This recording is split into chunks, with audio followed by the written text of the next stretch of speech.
right, ladies and gentlemen, welcome back to another episode of the Movie Commentary Podcast. It is the podcast in which we watch movies and talk about movies. And today I'm joined with a special guest, another awesome guest.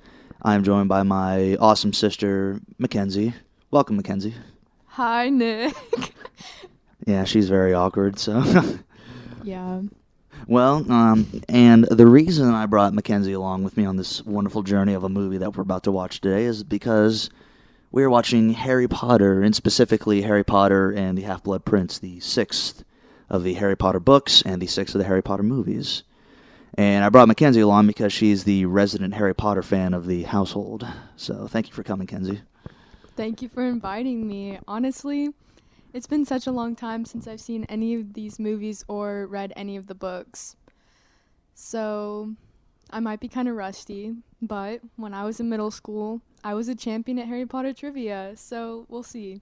But also, shout out to Emily Stevens, because she listens to all of these while she's running. Yeah, thanks, Emily, for that. Actually, she told me, I heard about that, and that sounds pretty awesome. Another shout out to Maddy Ferriell, for whom this podcast is inspired by. In fact, Maddie, if you are listening, I think she listens occasionally, I don't know, but I asked her for a movie recommendation kind of before I started making these, and she gave me Silver Linings Playbook, which I was gonna try and do. However, I saw the Harry Potter, and then I got the idea for bringing Kenzie along for the Harry Potter podcast. So. And then I asked her which one she would want me to do a podcast of, and she did. She asked for Harry Potter and the Half-Blood Prince. So here we go, and we are going to go ahead and start the movie.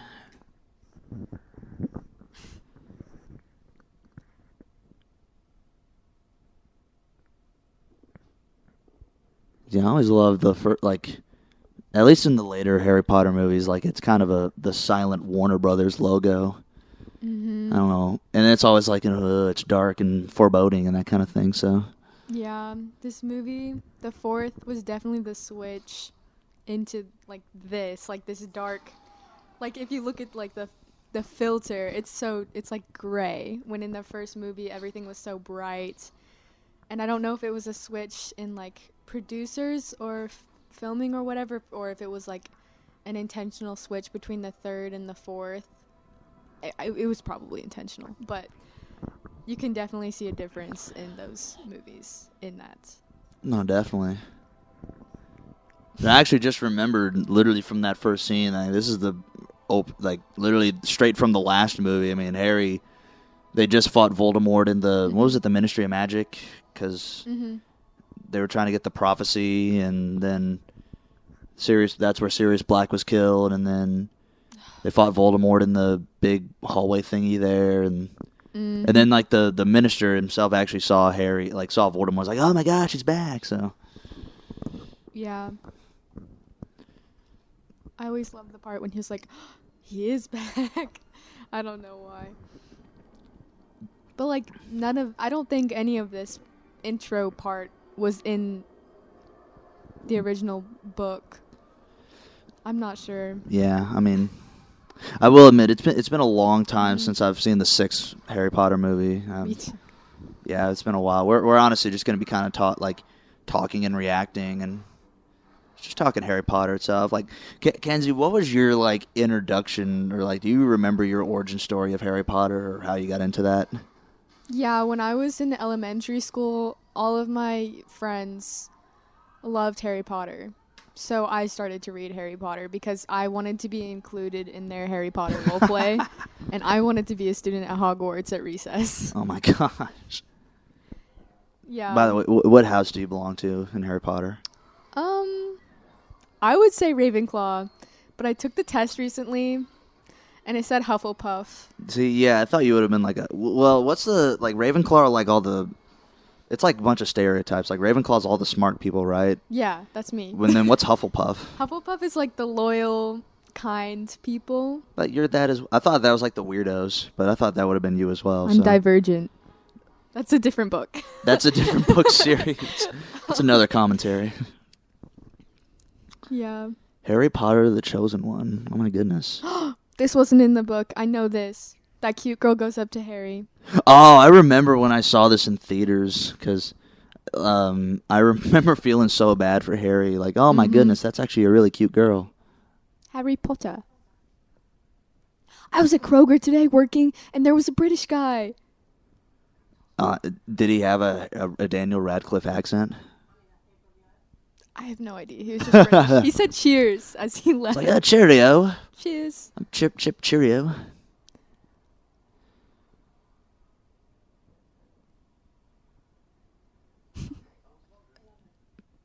Doesn't Ooh. he? Isn't he like? No, wait, what? No. So Ginny him and Ginny at this point, like, is Harry's trying to hit on this girl? Like, are Harry and Ginny like a thing at this point, or like are they still trying to work some stuff out? You know, that's a great point, Nick. That's probably why that wasn't in the book. I'm pretty sure they kissed in. No, because I do remember, like, because the Order of the Phoenix was the whole Dumbledore's army, and there was that like one thing that Ginny had to hide in the room of something that would open up if you absolutely needed it, or it had like a whole bunch of stuff in it, and so she hid it in there, and she made him close his eyes, and then like she surprised him, like came up and like kiss, so that kind of thing. So yeah.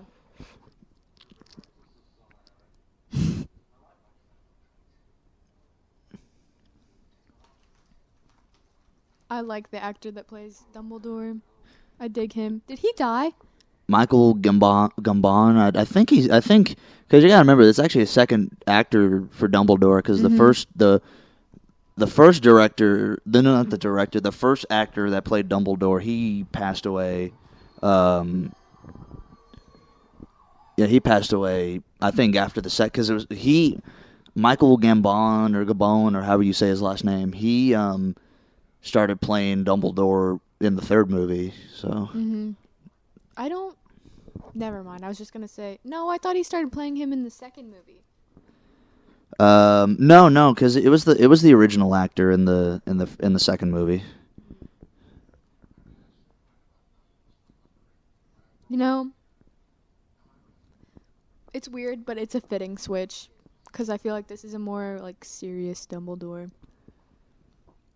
I remember reading about this part in the book, and I was so confused. I did not understand.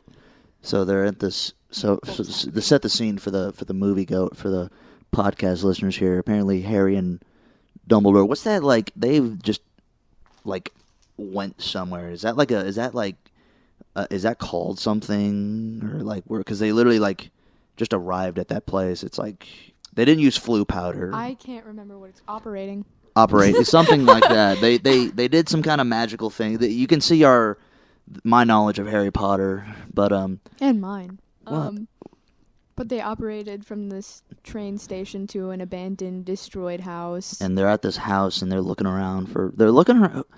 I know the guy that they're looking for. It's Slugworth, right? Mm-hmm. Yeah, and apparently something happened. Mm-hmm. I was just so confused reading about this part. I was confused. He just put the blood in his mouth that was dripping from the ceiling. But anyways. Yeah, when I read the first Harry Potter book, I was young and I was not good at reading. So when it came to the ending and it was like, it's Professor Quirrell, I was like, who the hell is Professor Quirrell? It was really a bra moment. Yeah, I remember when I was I don't remember how young I was, but my grandma O'Connor, who really big into reading, I kid you not, she she just like literally would just read Harry Potter books like a bulldog. I mean, she just absolutely just tore through Harry Potter. And I think I believe it was at or near around the time that J.K. Rowling released the Deathly Hallows, when the last one was released. So, yeah. You know, it really is a miracle that I'm interested in Harry Potter, because when we were younger, Emily and Hannah and I, our sisters, we were not allowed to watch like Wizards of Waverly Place because Really? of like witchcraft. Are you kidding me? I'm not joking, but for some reason I was allowed to read Harry Potter. Well, I mean, So it's really I think it was miracle. because it's like the reading part, you know, and the reading like Probably. enhances your brain or something like that. Mm-hmm. Like you could read, you could read about witchcraft, you just couldn't watch it, you know. Mm-hmm.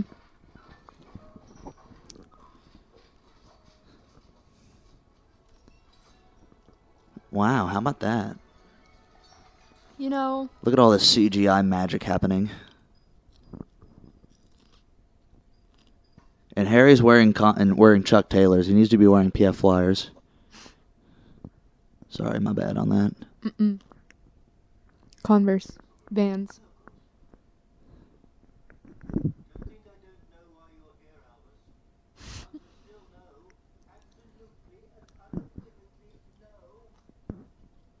Wait, he's trying to get Slugworth to become the potions master, right? Mm-hmm. Because Snape is going to be Defense Against the Dark Arts.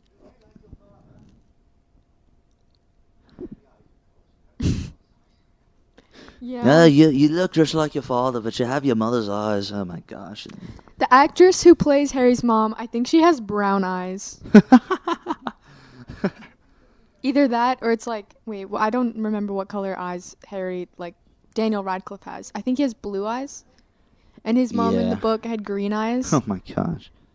And his mom in the movies has like brown eyes or green eyes. I'm pretty sure it's brown. Oh yeah. You have your mother's eyes. No. Literally look at that picture. You know, it's kind of sad watching these movies. Excuse me, just because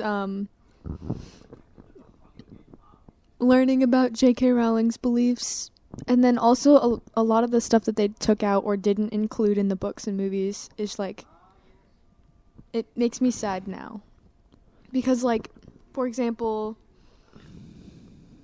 there was a whole part for Hermione after the fourth, at some point in the fourth and thereon after, where she was advocating for house elf rights and everything, and like that was a cool part, and it was like a lot of character development for Hermione. But the only thing you really hear from her in the fourth movie is, you know, how she's with Victor Crumb, and like, you know, they go to the ball together, and it's all about Ron and Hermione and Victor Crumb. It's like, you know, It kind of, I feel like in the movies at least, it just kind of, I mean, because I haven't read, I've only read up until the third. I believe I read the fourth Harry Potter book, but I didn't read I think I tried to start the fifth, but I just never got through it. And then the fifth, sixth, and seventh, I never read those. But I mean, I feel like 5 through 7, like the 4 through 7, it was just like all about like, oh, Hermione and Ron, will they, won't they, kind of stuff, you know. Although, I mean, storytelling perspective, I mean, you kind of have to keep it, you got to keep it like narrow into like Harry Potter, like the story about, it's a story about Harry, you know, and I mean, but, you know. yeah.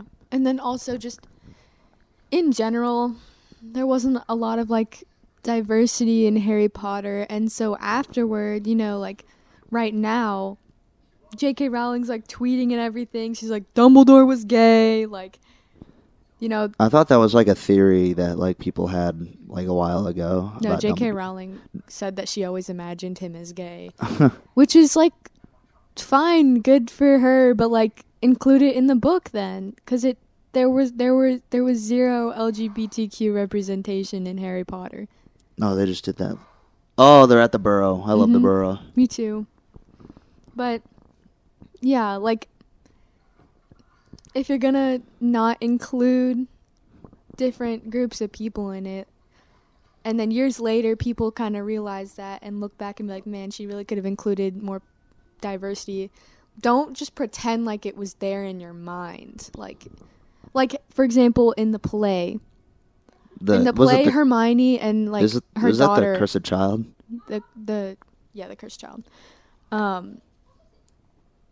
She's black, which is, again, that's fine, but like I think she tweeted like, I never said Hermione was white, and literally she's like described as having like pale white, like parchment white skin or something. I don't know how accurate that is, but like there's no need to pretend to be diverse, in my opinion. And then there's the whole transphobic tweets that she had. You know, I'm not trying to make things political or anything, but like, you know, it's really hard to enjoy a book after she said that stuff, because I personally no, I understand.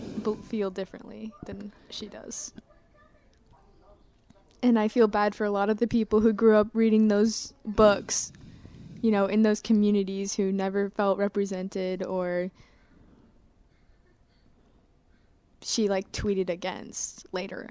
'Cause I would be sad about that. You know, it's kind of sad. No, I feel that. But I think a good thing is that the cast and crew of Harry Potter all tweeted out, they're like, no, this isn't how I feel, which was really good. Like, all three of the original trio or whatever, they all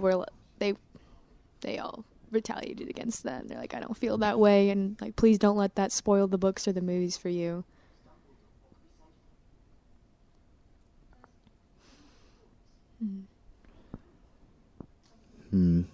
But currently, Ron, Hermione, and Harry are sitting around in Ron's bedroom, and they're burning fire.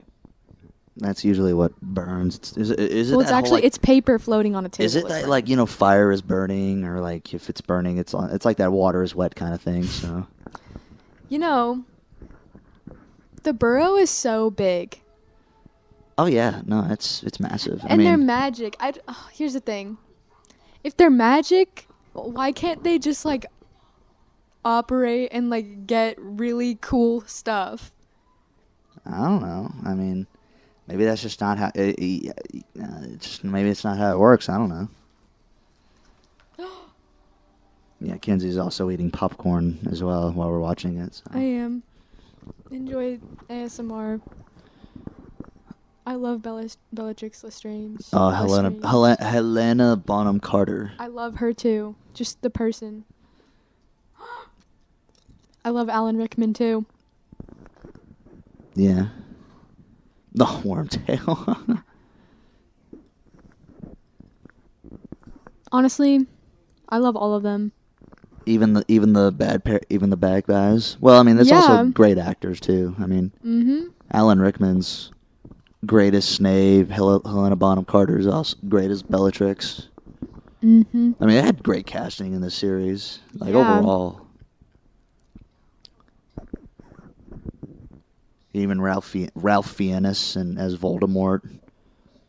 I've actually seen Ralph. Yeah, I've actually heard Ralph Fiennes. He was the Nazi commandant Amon Guth in Schindler's List, which basically means he was like this like brutal like dictator of like a Nazi concentration camp, and then he also voiced the bad guy Victor Quartermain in the Wallace and Gromit movie. Which that is actually, I don't know if you've heard, I don't know, but Kenzie, in my last episode I did the Wallace and Gromit shorts. Oh, yeah. I saw that. So, yeah. You know, going back to the Cursed Child, because I just remembered this because I saw Bellatrix Lestrange. Yeah. One of the things I didn't like about that is that I don't remember the Cursed Child's actual name. Wasn't it like Harry and Ginny's child that was actually cursed, or was it somebody? Because I've never read The Cursed Child or never even seen the play. I read it. It was like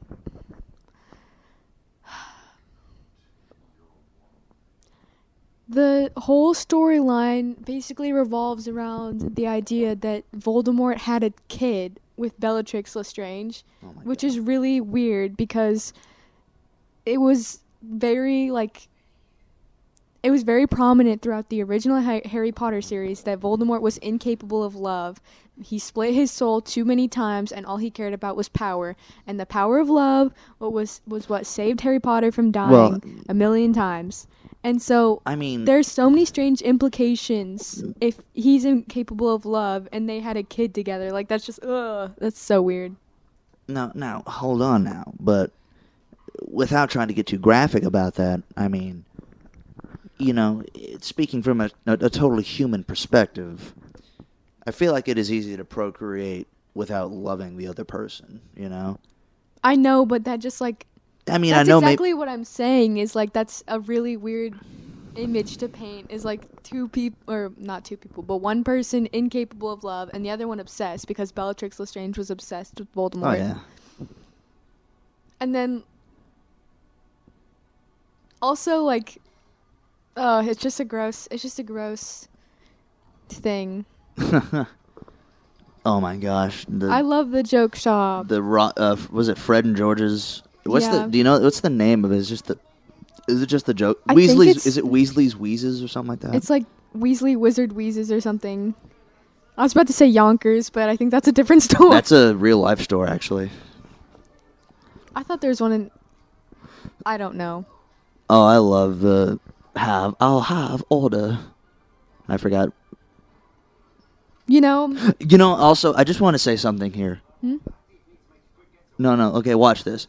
They literally just give Harry, like, that, whatever that was. It was like the get a quick getaway. Again, my intense knowledge of Harry Potter. He literally gives it to Harry for free.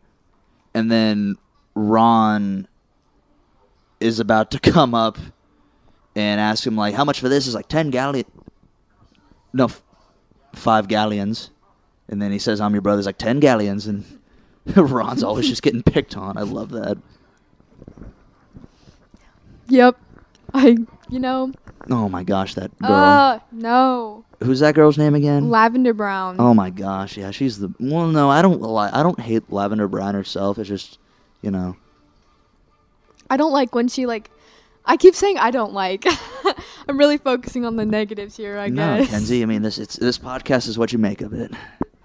I don't want to be negative, but at the same time, when Lavender Brown breathes on the glass on the train and then does a heart with R plus No, that's just L. like cheesy, I mean, that's not bad. It's just no, cheesy. it's not like bad. It's just like it makes you not like her as a character. But it was definitely good because that's what it was intended for. No, I understand that. I forgot about this part.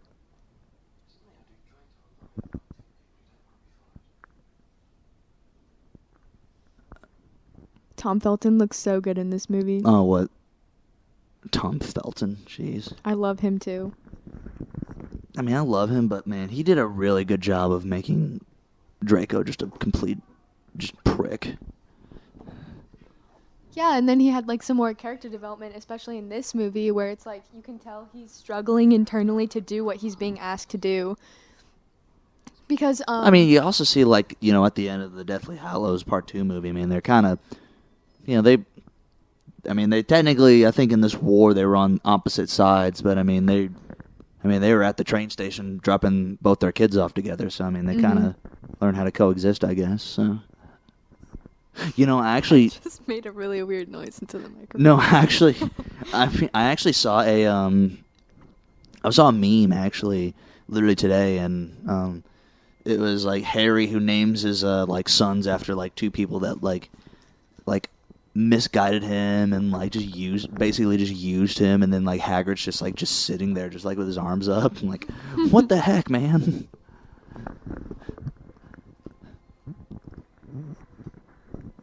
Yeah, that's true though. Quite a bit of snooping around with Harry and them. Like, they're just watching. They're just curious teenagers. Personally, I could never. I'm like not the kind of person who snoops. So, like, this kind of stuff in movies, I'm just like couldn't be me. But a lot of people point out online all the time that I see, like, when I used to be super involved with the Harry Potter community online, is that you can like Snape as a character and everything, but like a lot of people point out that the only reason why Snape was on like the good side was that he loved Harry's mom, and he never did anything out of the goodness of his heart. And if it weren't for him wanting to like do what Lily would want, he would just be completely like on the dark side. I mean, I think it also just shows like the redemptive powers of love or something like that. I mean, because I will admit that's actually probably one of my favorite. You know, I haven't watched Harry Potter maybe as much as like the intense fan. I will admit I'm more of a casual fan of Harry Potter, but I mean, I will admit I'd probably say that my favorite scene or my favorite my whole like scene in the Harry Potter movie franchise is probably the scene where Harry like takes like Snape's tears to like the little thing in Dumbledore's like office, and he basically looks at Snape's like memories and how basically, you know, Snape went to Godric's Hollow to see, like, and he found Harry, and he found, you know, Lily Potter dead. So, and basically, you heard the entire like, just story of how, heard the story of basically how Snape just basically was a double agent for Dumbledore and the Dark Lord. So. That I always liked that scene a lot. I mean, I know some people might have problems with it, but I really liked it. No, yeah. I liked it a lot too, but like at the same time, you know, him bullying Harry Potter as an 11-year-old when he's a teacher because he didn't like his dad is like it's just immature, you know? But, yeah, you're right. I guess it does say something about the redemptive powers of love. I mean, that was also something my friend Cody was saying about in our Star Wars podcast, basically how Star Wars is a big love story and like overall and that kind of thing, so.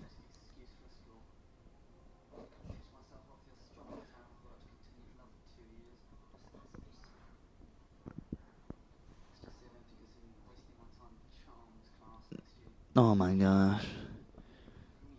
It's always like Slytherin. They're always like, you know, think I'm better than everybody, that kind of thing, so. Yeah. One of the things I like about the Harry Potter quiz online is that, like, it's not like a ton of the rest, like, I mean the Pottermore quiz. Because it's different than the rest of the online quizzes that are just like, you see someone stealing money. Do you A, help them? B, like, attack them? C, you know, like, steal the money from them? Or, like, D, research thieves? Like, it's, you know, like, there's no obvious choice. It's, like, really... It's just whatever you would do, so... Yeah, but, like, the Pottermore quiz is, like, more abstract. And it's, like... I don't know. It's just... You aren't sure about your answer. They're in the train right now, and this is the part where Harry, you know, like, uses his invisibility cloak to spy on Draco and everything, and then Draco, like, knows and kicks him in the face.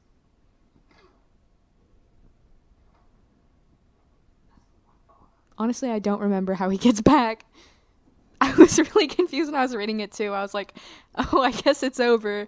Like, roll the credits. And then he shuts the door, and then, nope, roll credits. Oh, my gosh.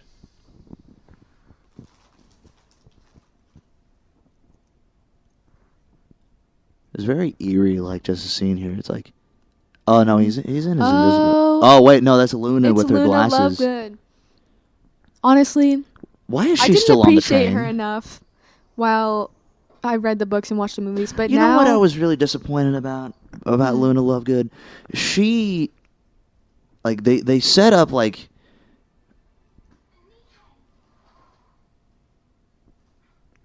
What? They set... No, I'm sorry, I was just watching the scene there. But where she finds Harry in her invisibility cloak with the glasses, but... In the 8th movie, and in the movie at least, I've never read the Deathly Hallows, but I remember Neville Longbottom was like, I need to go tell Luna, her how much I feel about her, and blah blah blah, and you know that you see them sitting next to each other at the end of the end. But there was never. But apparently, from what I heard, they never really did anything with that. And Neville married some other woman, so that kind of thing. It's like, well, that stinks. I mean, you're basically setting it up, but what the heck? Well, I mean, I don't think I'd like it if Luna and Neville ended up getting married because, you know, I know it's a fantasy book, but I feel like it's not realistic that like so many of the main characters just stayed together forever, you know, because that's not how life works. Like, yeah, no, but still, it's a movie. I mean, come on. Well, also, I feel like another reason for them to maybe not end up together would be that like Neville was kind of like the example of what would happen if Harry wasn't the chosen one. Like, I think I said this the other day. Yeah, we were talking about this. Yeah. But, like, you know, there was the whole thing, like, they were born in the same month. They could have been either one of them. Neville's parents they were literally killed. born, like, don't they literally have, like, the same birth date? Like, weren't they born on the same day, or was that, like... No, I think they were just both born at, like, the end of July. But, basically, like, everything bad happened to Neville. And I think it's just kind of, like... showing that like Harry it was, you know, he went through life. Oh wait, well look at this. Hang on, what's gonna happen here?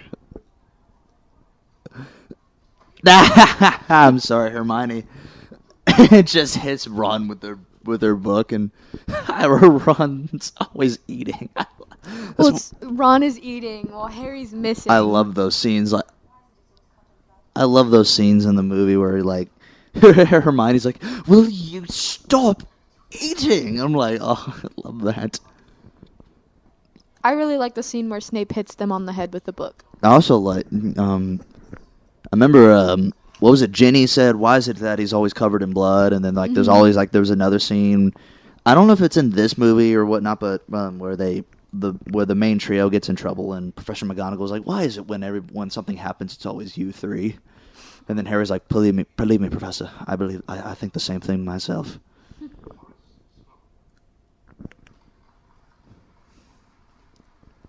Is he wearing a graduation cap? I think so. That's what I was thinking. Zoom in on Slughorn. I need to see if he's wearing a graduation cap. Oh, yeah. My god, he is. Why is he wearing a graduation hat? Wait, why are they clapping? I don't know. No, well, none of the Gryffindor's not clapping. They just announced Snape was the Defense Against the Dark Arts teacher. Oh. Nope, I mean, no, Gryffindor's not going to clap for him because, I mean, he's, because he's, you know, the head of Slytherin, and, you know, there's not a good, there's kind of a bit of a love lost between Slytherin and Gryffindor, I feel like, so.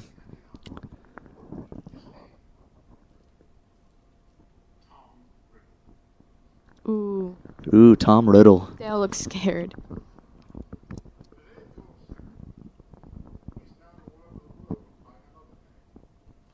Okay, so Dumbledore is telling the students about how Voldemort is back.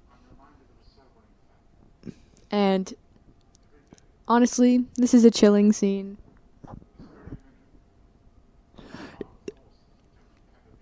I kind of like how at the end of the day, this is just all on Harry's shoulders. I mean, you got this big school with all these students and all these teachers, like all the professors. And at the end of the day, I mean, it's all, you know, about Voldemort versus Harry, and, you know, Harry's ultimately kind of at the eye of the storm here, so. That's always the one thing I really liked about the Hogwarts, the Harry Potter movies. Like, Harry Potter's always just, like, it's such a big event in the wizarding world, and, you know, Harry's at the center of it, and he's just like, oh, he's just kind of like, just taking it all in, so. Well, I love how, like, they just kind of stand around like they're, like, the upperclassmen now. I always love that. yeah, I like it, because, it's, you know, it's like high school. You know, I feel like this would kind of be weird just because, like, I don't know if this is what, like, Catholic school is like or whatever, when you have, like, 6th through 12th grade. So you have these people who are, like, 18 with these kids who are 11. I didn't really think about that until, like, now. But I can't imagine being, like, a junior and having 11-year-olds going through the hallways. Oh, man.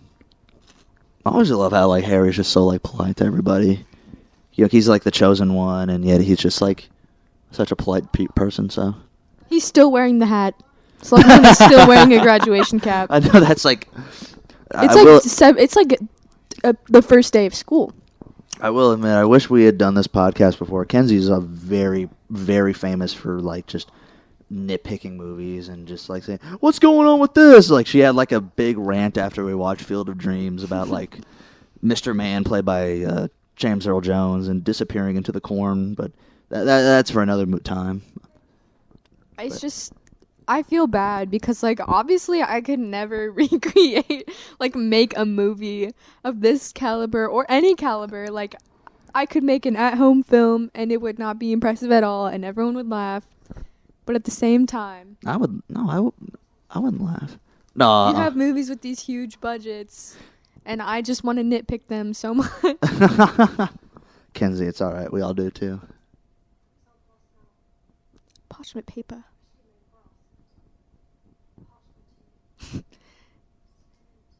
Again, you know, she says spearmint because her parents. The bit of the hammy acting in these movies. Don't get me wrong, I love the actors, but some of it can get hammy sometimes. Mm-hmm. Like Hermione says spearmint because her parents are dentists, which is cute. I like that.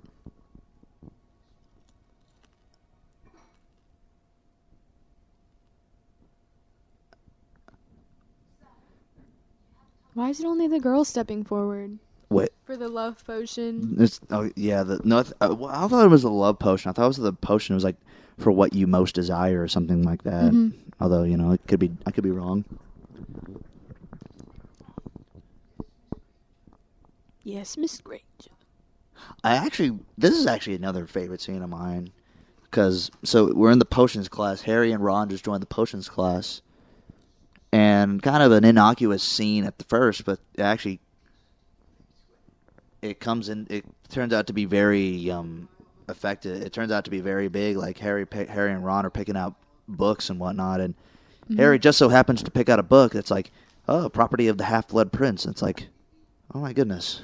Well, Ron gets the like nice one, and Harry gets the beat up one because they come in late, and like obviously everyone takes the normal textbooks, and Ron is like, come on, give me the nice textbook, like, you know, because you get everything nice. And so, you know, he gives it. Well, because like Ron, Harry ends up getting the better book. Because Weasleys are always the property of the Half-Blood Prince. Mm-hmm. But anyway, because the Weasleys are always like always getting like hand-me-down stuff and like kind of like I want to say like second-rate stuff, but it's always like just hand-me-down. Yeah. So. But like, this part was so satisfying for me, how he like. He finishes the potion so fast and like he wins the liquid luck. Is he making his own liquid luck potion? No, they're not making their own liquid luck potions. It's just the prize for finishing first. Oh, okay. I'm not gonna lie. I feel like this is you, Kenzie. Like, I mean, you're just like I feel like somebody would be like doing something like out of the ordinary, and you're just like, no, you're not following directions. Honestly, this would give me so much anxiety if I had to do my own potion by myself. I'm so bad at labs in science class. Oh, I feel so bad for Hermione. Because she's trying so hard.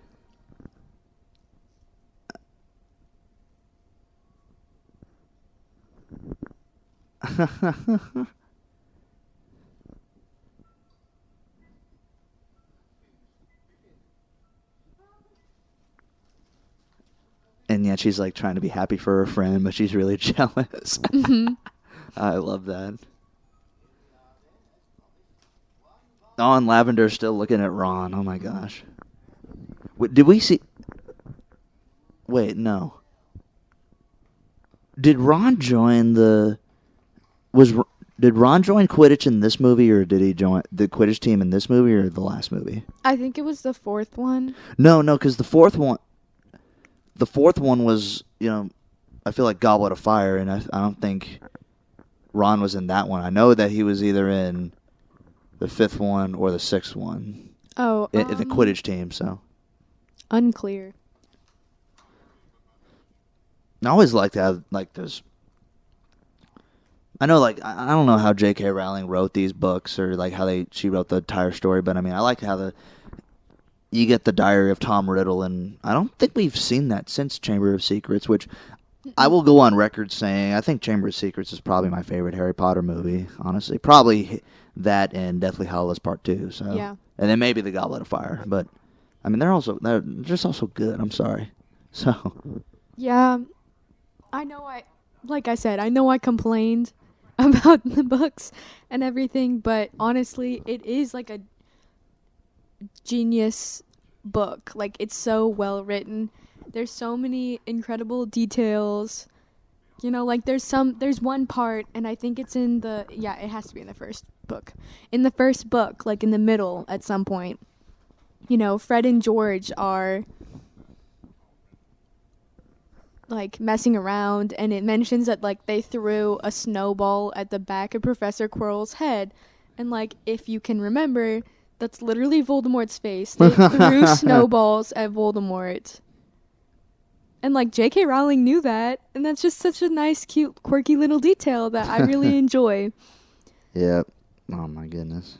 Yeah, and then also just carrying over Horcruxes and how the journal was a Horcrux, and also connecting Parseltongue to Harry being a Horcrux. I think all of those were really genius ideas. Oh yeah, definitely. And I don't know, it's just incredible. I could never come up with something this intricate and entertaining. Oh yeah. Oh my goodness, the meeting Tom Riddle. Mhm. I also love just Dumbledore's his groovy outfit. It just looks it literally looks straight out of the 70s. Yeah. His suit that he's wearing.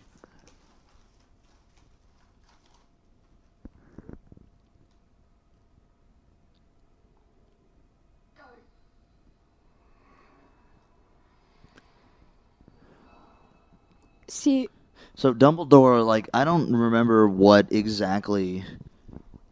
I think as I talk about it, because I wonder if Dumbledore could have sensed, man, this is gonna be the most evil wizard, turned him to be the most evil wizard of all time. I can't exactly remember what was said in the book, but the vibe I kind of got from this scene was that Tom Riddle comes off as a young psychopath. He, how he says sometimes I can hurt people without even touching them, that kind of stuff. That's right. Yeah. He just said it.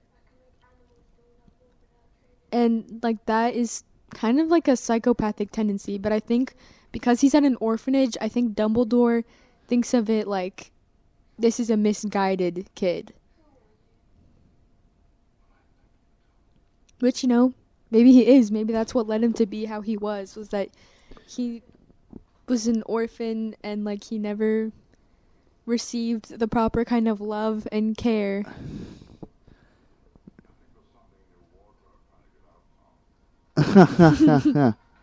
His wardrobe was on fire, and Dumbledore just sat there and said, I think there's something in your wardrobe that's trying to get out, Tom.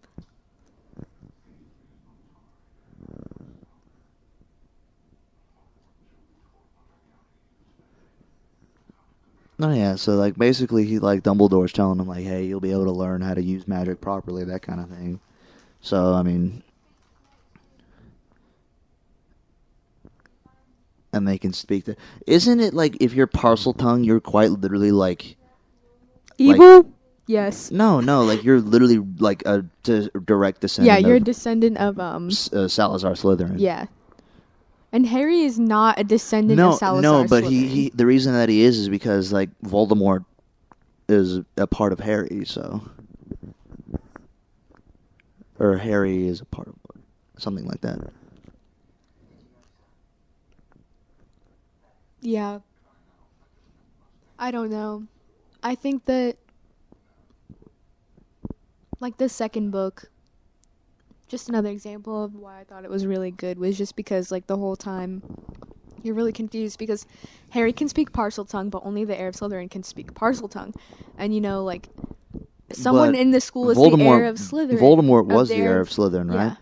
Yeah. And that's what I think was really cool because, like, you wouldn't expect it to be, like, because you know that Ginny is the one in the Chamber of Secrets who was, like, kidnapped, but you don't, like, it was so, like, genius to me, like, oh, it was Tom Riddle, like, it was Ginny using Tom Riddle's diary, and then she was, like, doing his bidding for him, and, yeah.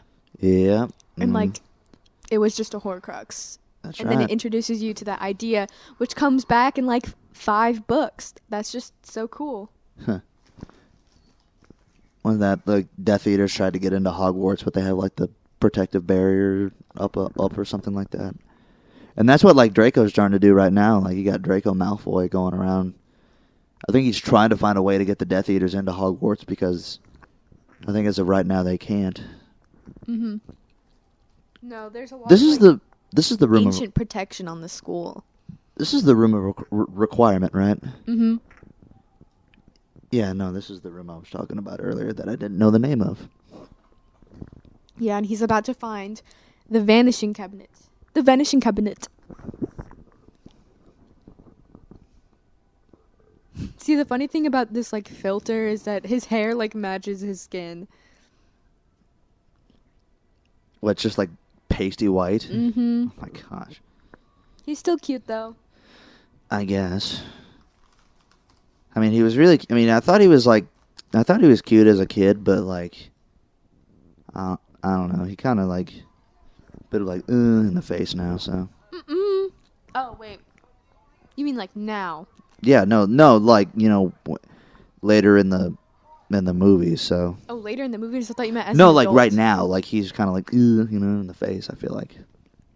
Mm. Oh, and this is when Ron joins, Quidditch. Look at his cute little hat.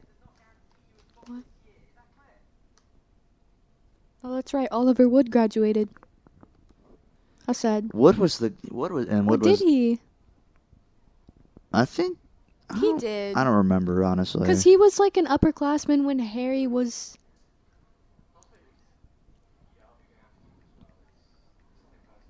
Something personal.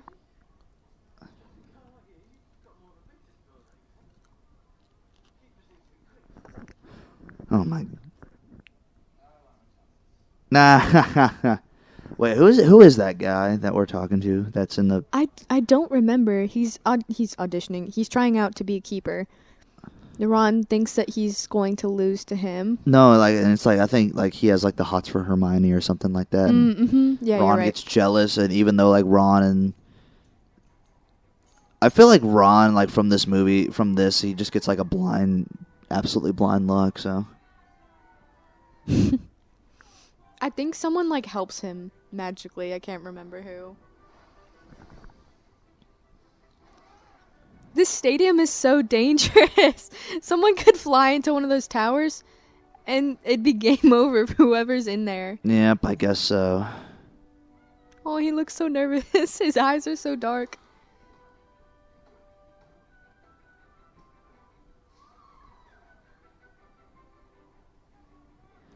Come on, Ron, get on the... Even Harry's like, come on, Ron. I don't know, something I just noticed while we were talking earlier is the fact that like Lavender Brown was staring at Ron in the potions classroom, but Hermione was worried about like, oh, it's Hermione who helps him. No, she doesn't help him. She just messes with the guy that has the hots for her, I think, so. Mm-hmm. Oh my gosh, Lavender Brown. But like, Lavender was looking at Ron while Hermione was paying attention to like doing her classwork and like being the best Hermione she can be.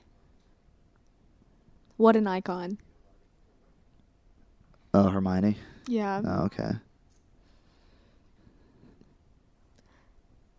Which I love Ron and Hermione together.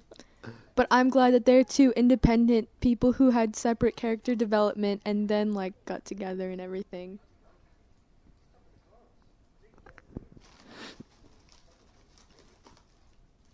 No, I love how she gets jealous about that.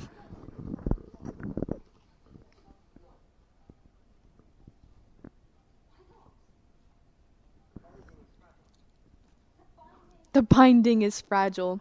The bonding is Harry fragile. won't let Hermione look at the Half-Blood Prince's book.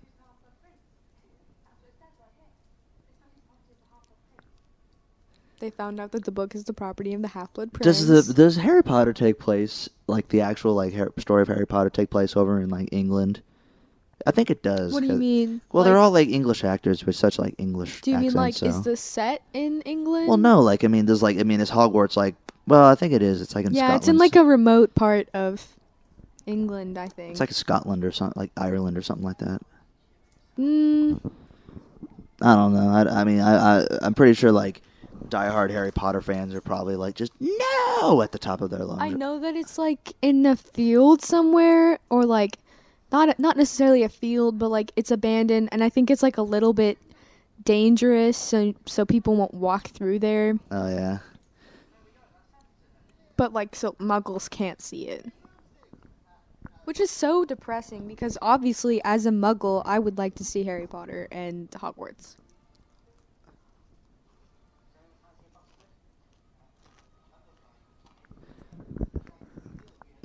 I remember being depressed when I turned 11 because I was like, man, I knew this wasn't real, but now there's absolutely no chance that I'm going to get my letter.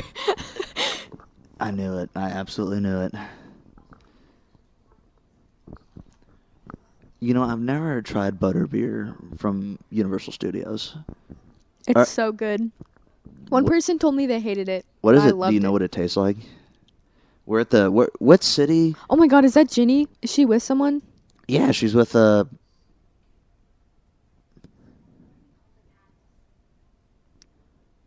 Oh, who's that guy kissing? again? I don't remember. No, because the brothers even said it, like the guy that has the hots for Ginny, like. Oh my goodness, what is it? I need to look this name up real quick.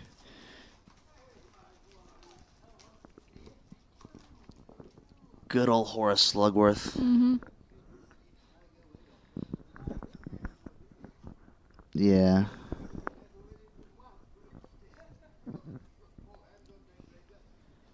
Hold up. I don't remember his name. Was it in the book too? I can't remember anything anymore. Who? No, the guy that's with Ginny. Mm-hmm. Hold up.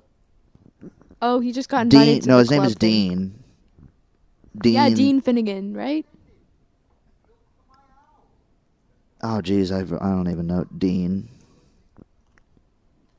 Hang on. I feel like that's wrong. But yeah, Harry and Hermione just got invited to a dinner with Slughorn, and Ron did not, and he's upset. Yeah, but that's kind of like Ron's character development is, you know, realizing his self-worth, even though he always feels like the number 2 behind Harry. Like, yeah. You know, Harry I could opens admit, a vault like, when I mean, he's I 11, know that, like, because Harry's and he's I a feel like millionaire. I always felt that, like, Harry was a really. Is Hermione drunk? No, Butterbeer doesn't have any. What the literal heck? Why was she?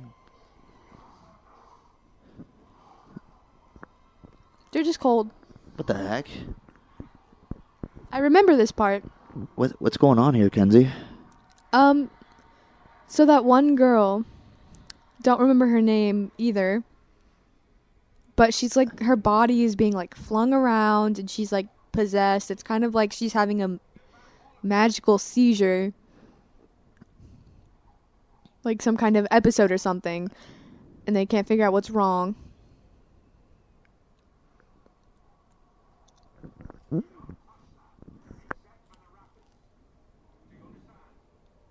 So they basically find this necklace on the ground. She got it, which it's an ugly necklace. Like, why would you buy that? Like, no wonder no one else has had any, like, worries or problems about it because no one's touched that in, like, 1,000 years.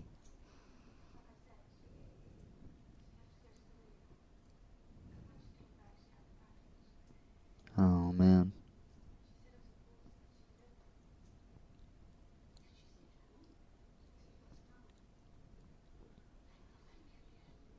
Professor. Oh, I forgot. Never mind. They meant to deliver the package to Dumbledore, which is weird. Why would Dumbledore wear that either? No, because I feel like they were trying to get to Dumbledore, you know? Like they were trying to assassinate or like try to possess him or something like that. Yeah, they were, but like... Why would Dumbledore wear such a hideous looking... Why would Dumbledore wear that?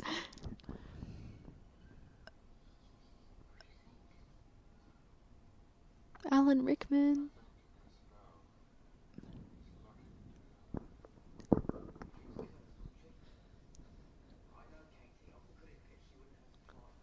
Katie Bell. She's the one who touched the necklace. And she was cursed for touching the necklace.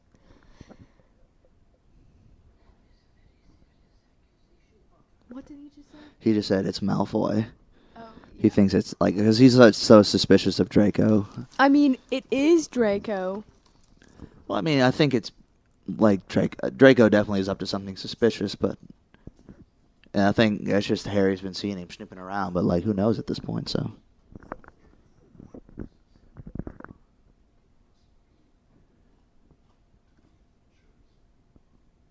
I love Snape. I love him too.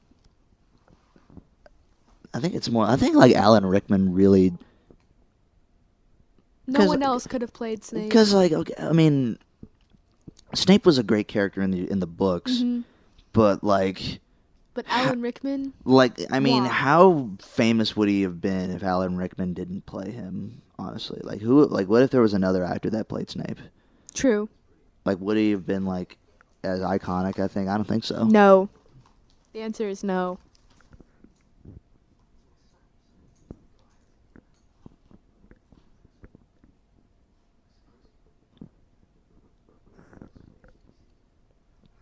You know what? Oh my god. The Martyrs map isn't even that special. It's just an old version of Snap Maps. I guess it is, It's Kenzie. just old. Well, no, because it's just I feel like Snap on Maps Snap on paper. Well, could you hide yourself on the Marauders I know. map? Yeah, didn't someone hide themselves somehow? Well, no, I do remember Peter Pettigrew. It was Peter Pettigrew. No, I don't think he hid himself. It was just like he was Scabbers. Yeah. And he basically turned himself into a rat, you know. Mm-hmm.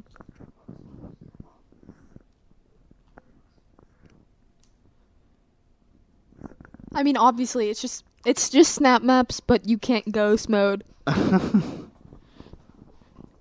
It's like Life 360 if like everybody's like phone was attached to it. Mm-hmm.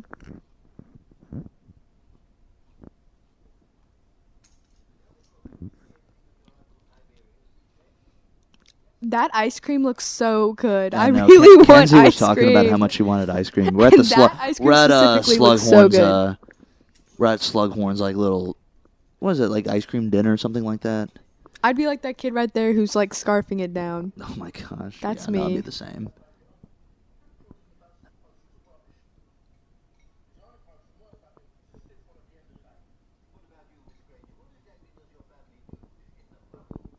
They're dentists. Her parents are dentists. That's why she likes the scent of mint.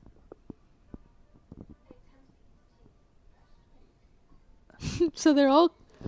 Listen, there's no way that they don't have dentists in the Wizarding World. No, they just have magic. They can, because I feel like if they can magically like fix glasses and noses, I mean, they can magically fix their teeth. Right. Why does no one in Harry Potter have braces? Oh, I don't know. Again, magic, perhaps. But you can't tell me that there's no I mean, how Muggle-born do you child know? whose Like, how do you parents- know that they don't have braces? Like, do you remember? I just have never seen a Harry Potter character with braces. I don't think I remember either. But, so. like, You can't tell me that Neville's grandma wouldn't have made him have braces, or that like some Muggle-born's parents were like, no, we already paid for your braces. They're staying on. Oh, it's that weird guy who's like hitting on Hermione. Yeah, He's exactly. he makes faces at her all the time. That's so weird. That would Yeah. never happen. That's so weird.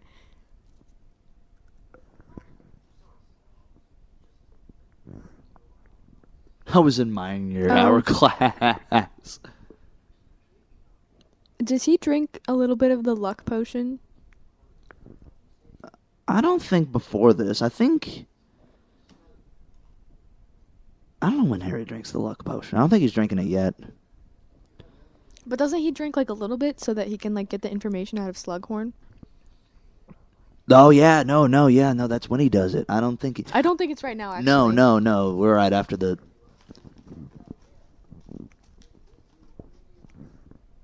That's so. It's weird that he collects his students like trophies. Well, no, I mean, like I remember, just the other day, like the teacher that I'm with, I'm student teaching, for my listening audience here. The teacher I'm with, I mean, she has a lot of her old students' work and a lot of her old students' stuff. So I mean, I think it makes sense. That's different though. That's like being proud of your students equally. He documents students who were later famous. Like, for example, I mean, that's also like the same with like people with famous parents. They got invited to the dinner. Like Harry got invited to the dinner. It's people who he thinks are going to be famous because he doesn't care about the students as much as he cares about telling people that he taught Harry Potter, the chosen one. I think, I mean, that's also, I mean, the same with like, I mean, in some sense, I mean, that's kind of like the same. I feel like partially effective to like, you have if you got like a high school football team and like one of their players eventually goes to the NFL, like they send in one of their jerseys to like hang up over the wall because they're famous. So I could see that, but also, I mean, again, like inviting like, well, like exclusive dinners for solely for that reason. all right, so It's game day. What the heck? Ron looks really nervous. is that like that's toast and eggs, right? Oh? I don't know.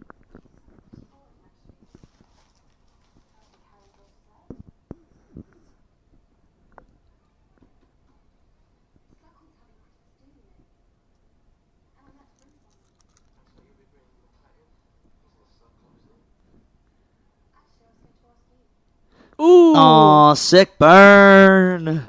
Hermione was going to invite Ron to the Christmas thing with Slughorn, but he was mean about it, so she's not.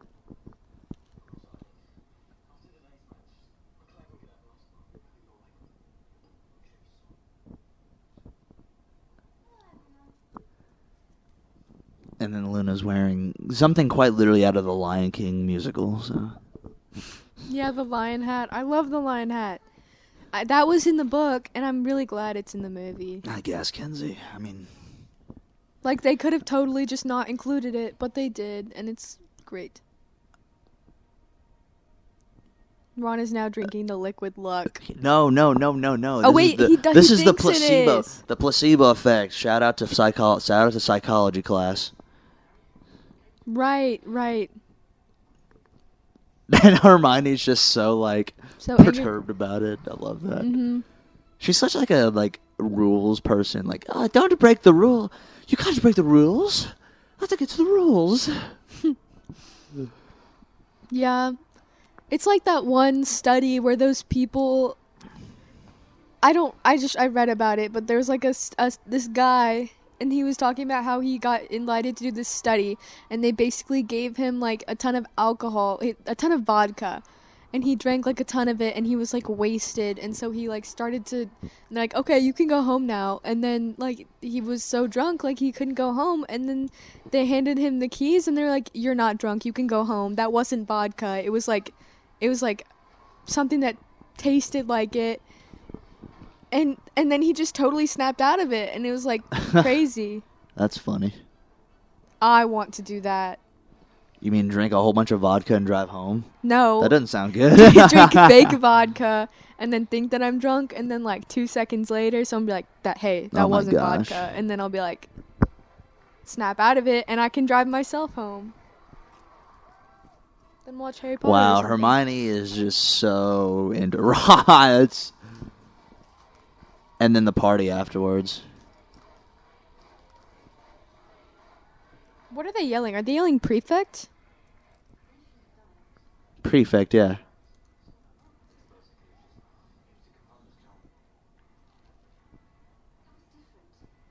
Ooh. Harry just called out Hermione for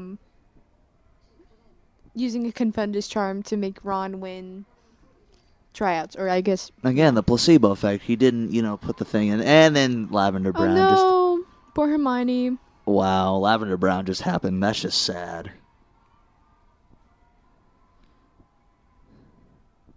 I wonder if they were actually kissing during that part. They probably were, I think.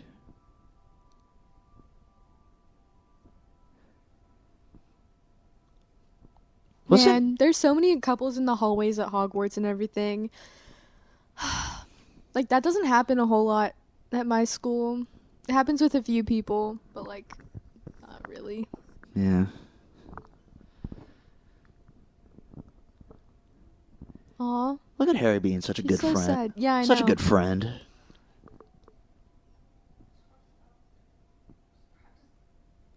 Aw. Hermione's crying. She's making cool little birds with paper. I thought those were like butterflies or something. Well, it sounds like they're making noise. I'm not really sure.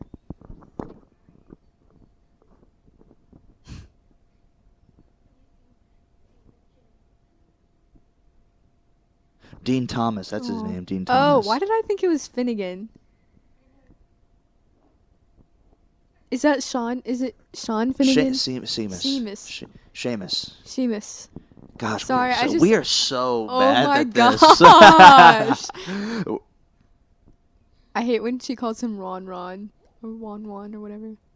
Oh, Lavender, she is such a B word in this scene. I'm sorry. And then she sends them after him.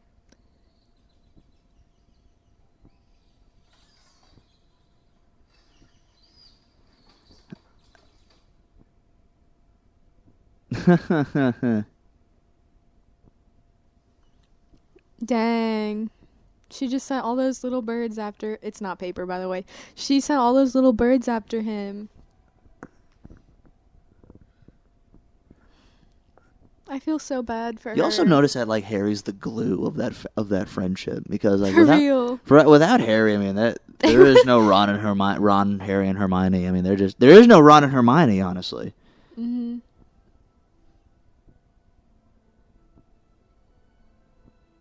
Oh my gosh.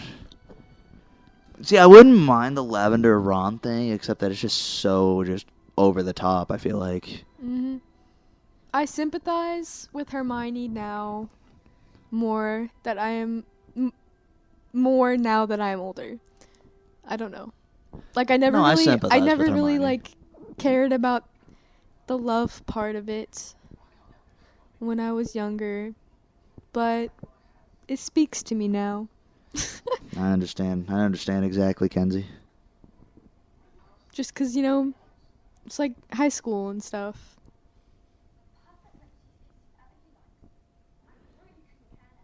I love the books. I really couldn't. Oh my gosh, we're in the library with Hermione and she's just ranting about it. I think this is the part where Hermione's like, she's looking at you like you're the chosen one. He's like, but I am the chosen one.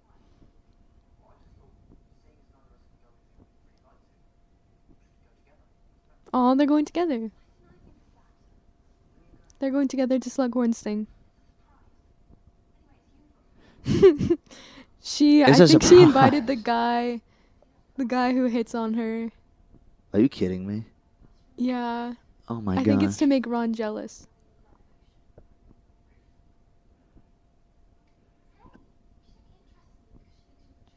But I am the chosen one. No, because like No, and then Ron drinks the love potion that was meant for Harry, you know? Mm-hmm. I love that he Oh, invites they're going Luna. with Luna. Oh, Mhm. okay. I remember that. I love the friendship between Luna and Harry.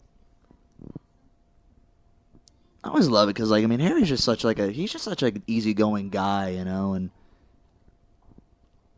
you know, Luna's just kind of so out there, and Harry's just like you get a lot of people that like make fun of her and all that kind of stuff, but then Harry's just like, you're cool. So that's what I like about Harry.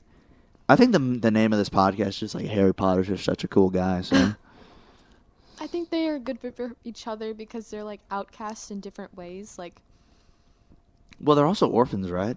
yeah, Isn't Luna an orphan? Luna has her dad. No. She has a dad. I remember she has a dad. Yeah. There's so many orphans in this movie.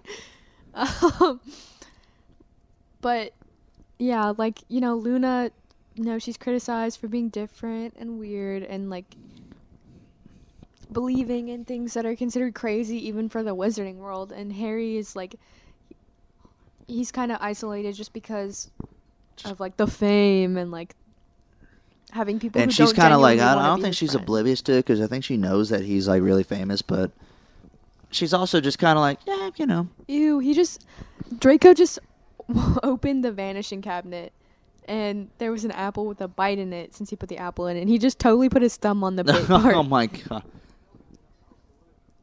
I feel bad. Like, look at Neville. He's again. This is. I feel like this goes back waiter. to like the what if Neville, what Harry could have been kind of thing, and he would have been, and like he would have been like, Harry would have, if Harry wasn't the chosen one, Harry would have been doing he would have been like serving drinks at Slughorn's party. Exactly.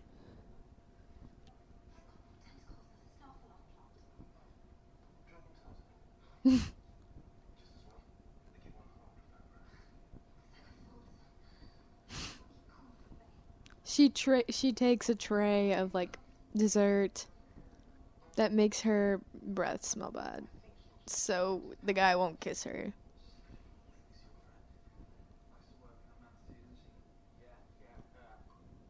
And then unfortunately he takes them too.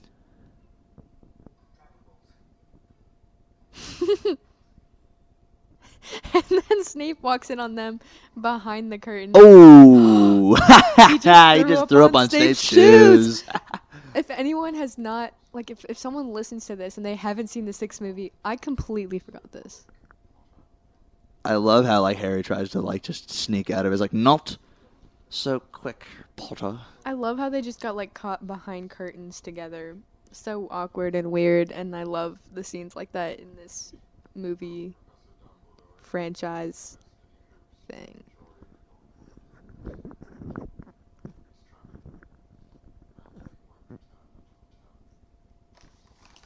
Oh, okay.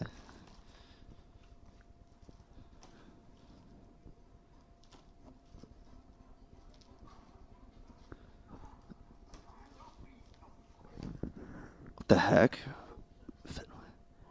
Was that Flitwick? Mr. Flitwick? Yes. He's the guy that just basically, if you're out in the hallways after like curfew, you basically have to just get shoved into a into a party. I guess. No, I think he's trying to find Snape because Snape's the head of Slytherin. Yeah. So. Although Snape knows, like, I remember this part. Because I took a vow. You took a vow. What kind of vow? To protect him at the beginning of the movie. Remember? Protect who? Snape did. Yeah, he made the unbreakable vow. That that was what I was going to ask you about. Like, so the unbreakable vow, that's basically like if you break that, you die, essentially, right? Mm-hmm. But, he took that because Dumbledore knew he was going to die. Dumbledore knew Dumbledore knew that he was going to die himself. I don't know.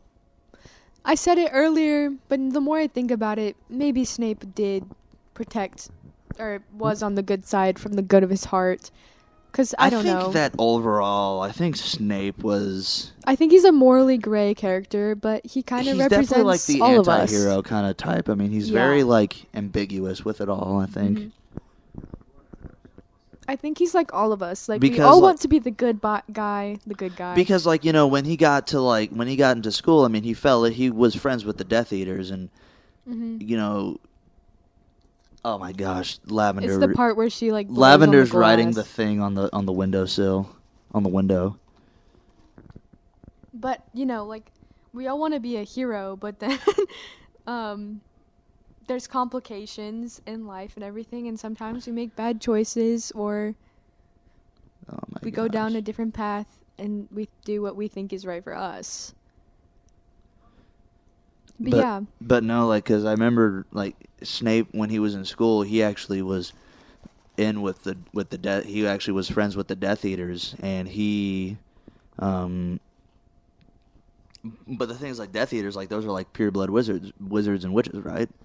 But, like, he also was, you know, in love with, you know, Lillian Potter, who was, no, Lillian, I forget their maiden name.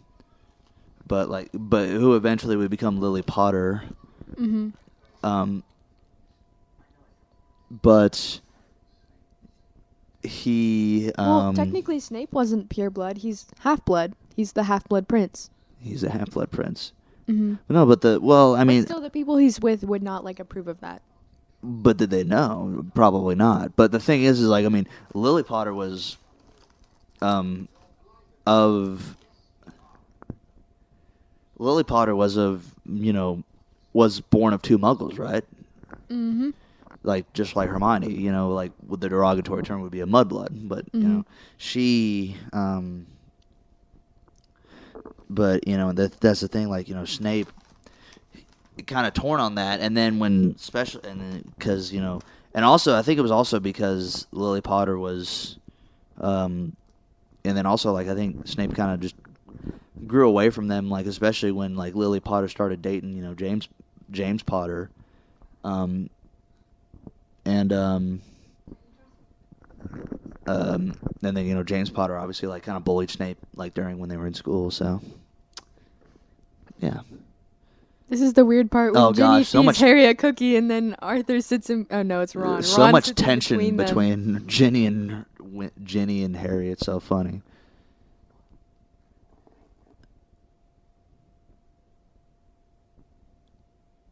Oh, those look so good. I love those. Look like little pastries. I like those so much. Oh, aren't there like werewolves in this part? No, there's something else. I think it's actually the Death Eaters. Yeah, but they're like werewolves. No. That happens in Deathly Hallows. My bad. Again, been a while since I've seen the Harry Potter movies, so I get them kind of mixed up. Because isn't one of them the werewolf that bit Lupin? That was in the third. That was in Azkaban. Where the werewolf who bit Lupin shows up? I thought that was... I don't remember. No, I don't know. One of the werewolves, I think his name starts with an F. I don't think he's really mentioned in the movies, but I think he targets young kids. They're talking about vanishing cabinets. I don't remember, honestly. I don't either. I wish I did. Yeah, our knowledge, at least my knowledge of Harry Potter, is just not probably where it should be. But that's also, you know, another thing with this podcast. You just kind of have to, sometimes you just kind of roll with the flow on it, so.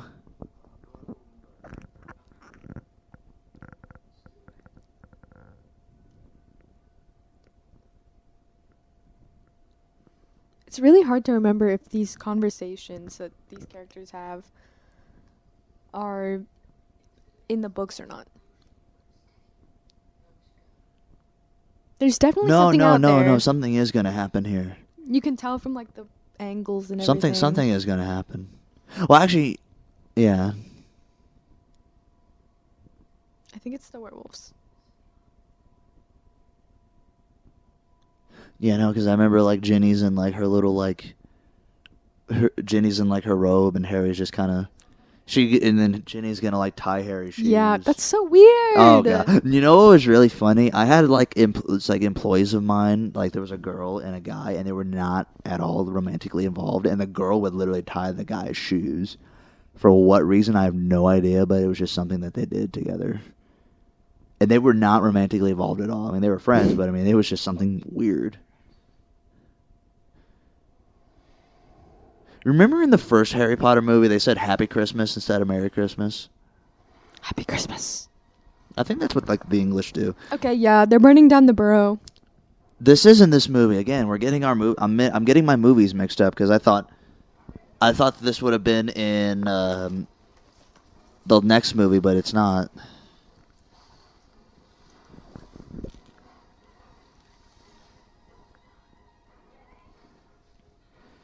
They're really just...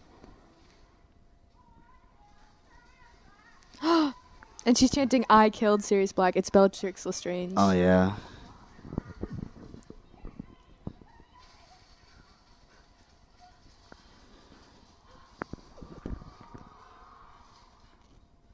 Oh, no. I think it was in the... I remember in the... I just hit the mic. It was another... I thought that in... Because I thought... I remember...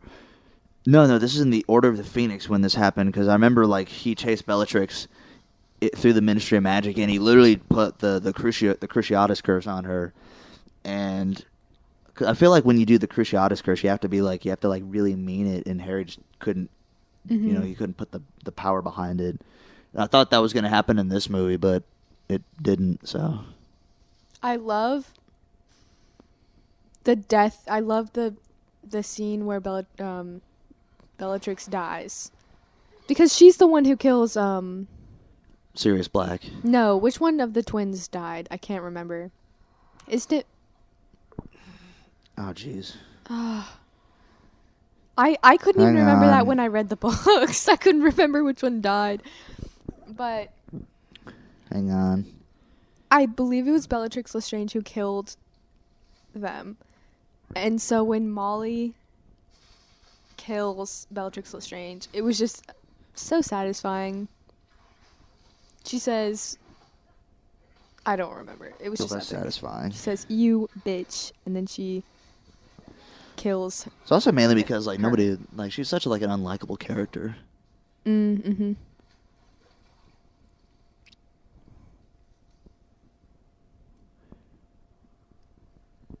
Bellatrix Lestrange. It was Fred. Fred Weasley died in the Battle of Hogwarts. I didn't think it was... Was it Bellatrix Lestrange that killed Fred? Because I'm pretty sure it was. Oh, man. Oh, no, the burrow's getting burned down. That is so sad. Let me look it up. I know. Molly looks so sad.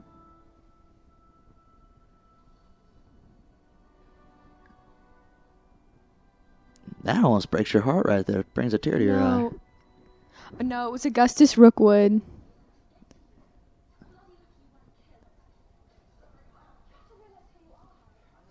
This is weird. I'll just read this blurb. It says, while fighting, Fred was killed in an explosion outside the room of requirement by Augustus Rookwood. Rookwood. One of the last things Fred heard before dying was Percy joking about resigning from the ministry. Oh, interesting.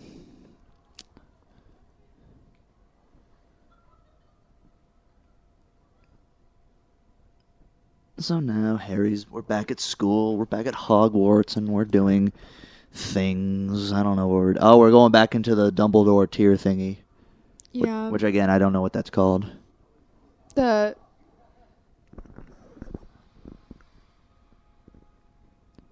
Tom Riddle.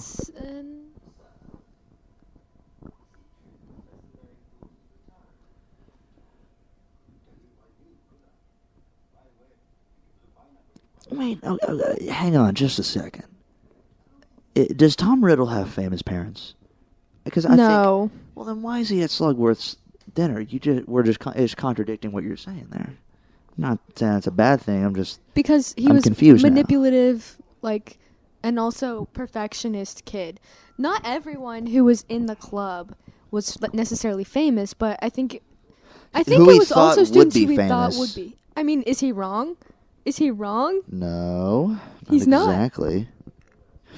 I mean, not famous in like the good sense of the word. I mean, it's probably like because I mean, Voldemort's famous for like being probably the most evil wizard in the wizarding world. I mean, so yeah. Mm-hmm.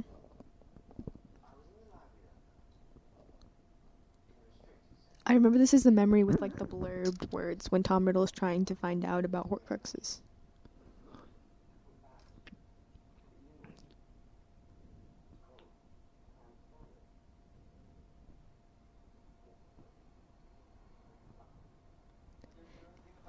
And then I remember he changed the memory in his head. Like, that's not what actually happened. Like, he kicks Tom Riddle out of his office for asking what a Horcrux is. But that's not actually... No, the book that they were talking about in that thing, that was about making Horcruxes, right? What did you say? The memory that they just came from was the book about making Horcruxes, right? The book about making Horcruxes? Well, didn't like Voldemort, like Tom Riddle, try to find a book about like putting his like splitting his soul up into like different artifacts, which are the Horcruxes? Of course, I think we'll also find that out later on in the movie. I just know that that was the blurred memory, like the one that Professor Slughorn gave to Dumbledore. But he knows that's not the real memory.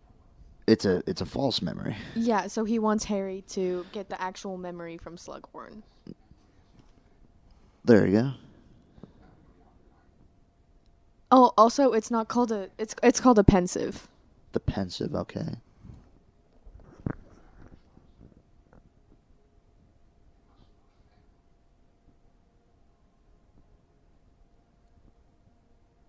I just don't understand why he has to get the memory if they, like, already know that... I mean, I guess we'll figure out when they get the memories, what it's all about. IDK. Yeah, I guess so.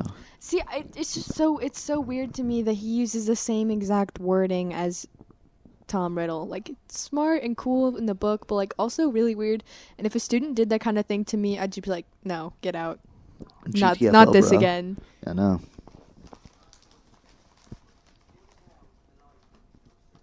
Oh my god. He says the other day I was in the library in the restricted section.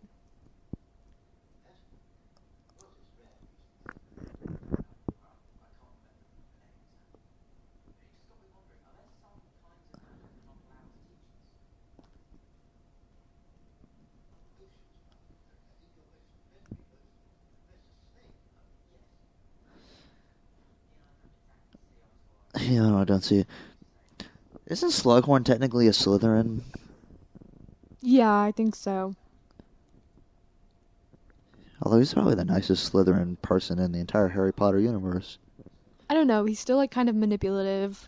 Yeah, he's still a little, like, you know, no pun intended, but a little sluggish, you know, little slimy, you know. He has a good disposition. He has a good disposition about himself, but, you know.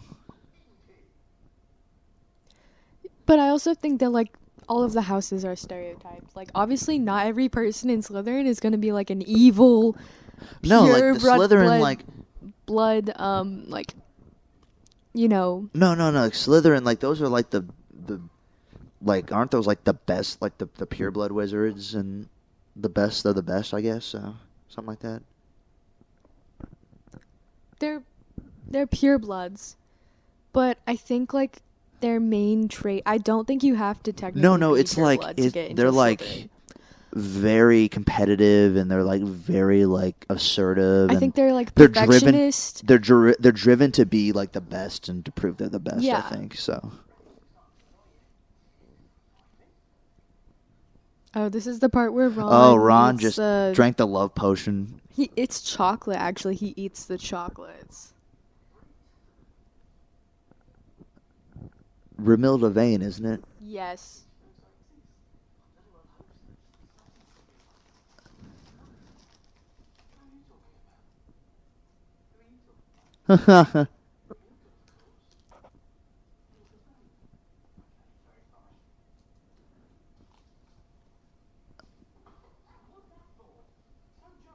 Oh my god.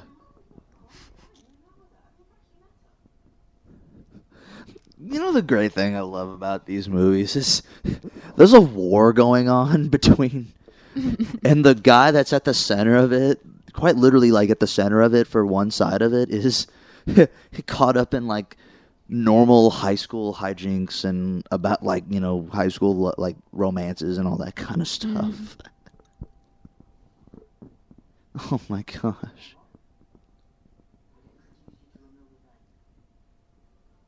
Oh my gosh.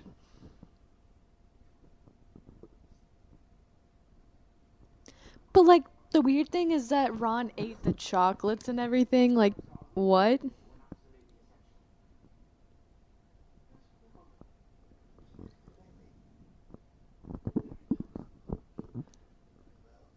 I don't know.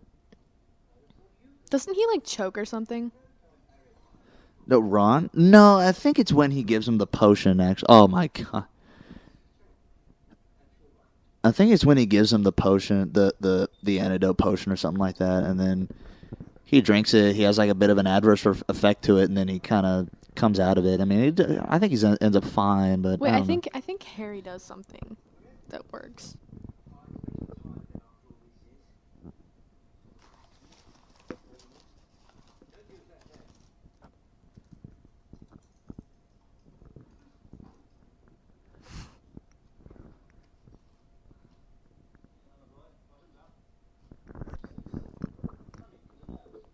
Tonic for the nerves. Tonic for the nerves.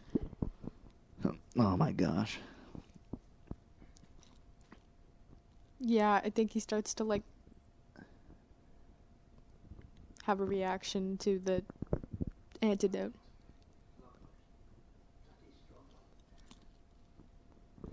Man, that must say something about Romilda Vane. She makes a damn good love potion, apparently. Or maybe it's just she's a student and she didn't know how to like make it too not as powerful. No, wait, this is what he has a reaction to.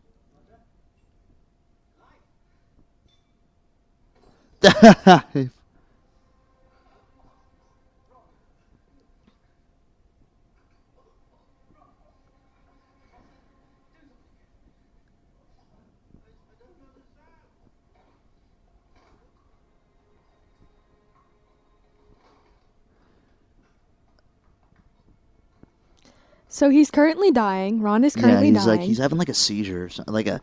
And Harry's taking his jolly good time trying to find something, and Slughorn is just standing there not doing anything.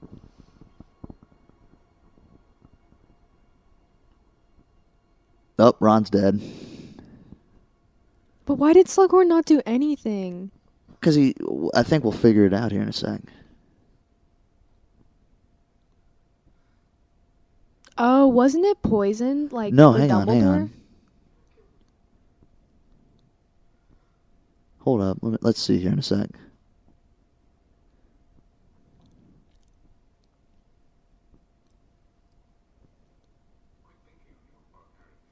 So yeah, and the light just turned on.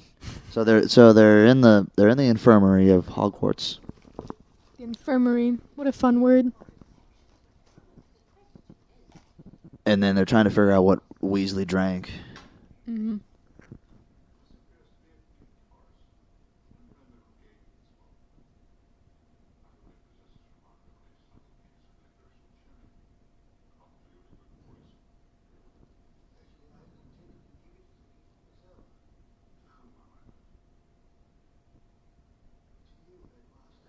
And it's another. And then they're trying to poison Dumbledore again.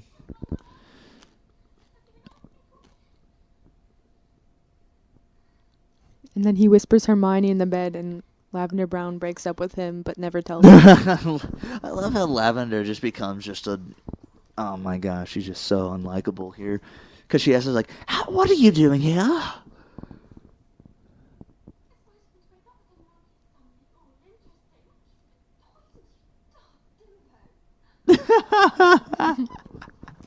Oh, this is so funny.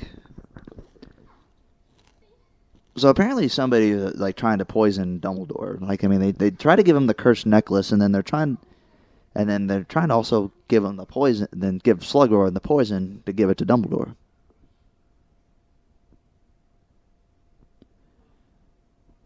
Oh my god! And he says, and Ron's Hermione. out of it, and he says Hermione. Oh my gosh, this is so stupid. It's so hammy. I know, it's like really cheesy that he says Hermione. Oh, it's so hammy. Oh my gosh.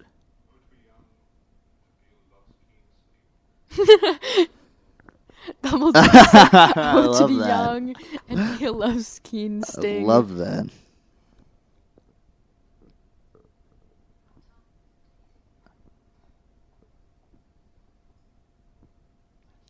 Madame Pomfrey, I remember her name. Look at Hermione, all smiley, all smitten. And then Harry's smiling because he Just feels a little good for smirk. her. Oh my gosh.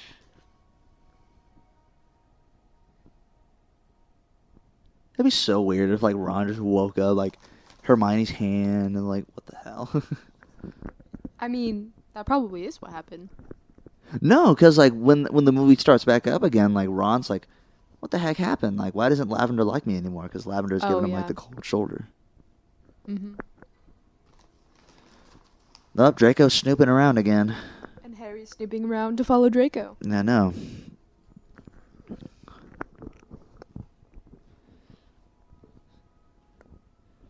I think people are like very vaguely keeping up with how we're doing. Vaguely keeping up with this movie because we're vaguely talking about like scenes and whatnot. Because like because now like Draco's, that's the vanishing cabinet, right? Mm-hmm. What is that? Is that It's a feather. Why does he need to look at the feather when there's a bird right there? I don't know. And now the bird is gone. I forgot it happened this But fast. did the bird survive? That's the question. Because they're trying the vanishing cabinet. Because they even said there's the vanishing cabinet at Hogwarts, and then there's the vanishing cabinet in Borgin and Burke's. Mm-hmm. And now they're trying that one out. They're trying to see if the bird survived. They're trying to get living people into Hogwarts. Right. And if I'm correct, he opens the door and the bird is dead.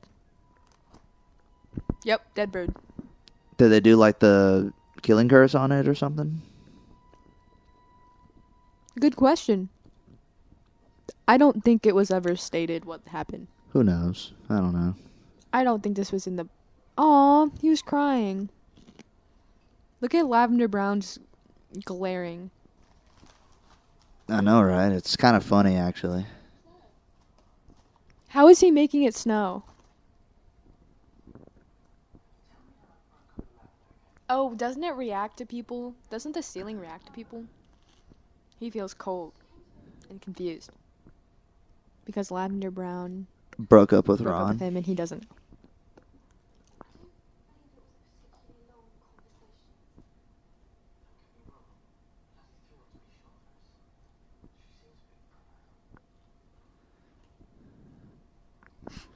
They'll look at her. Oh my gosh, that's just so awkward. To be fair, do you see the way she's looking at them? Her mouth is open. She's like shaking her spoon in her hand. Oh yeah, no, that's so funny.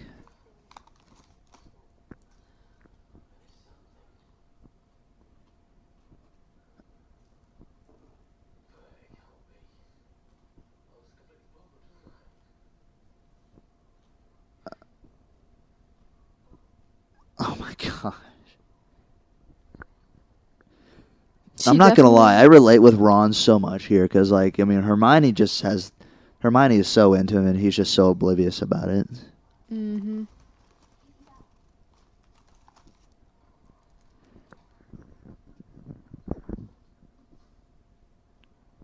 Kate, oh, the girl that got the necklace.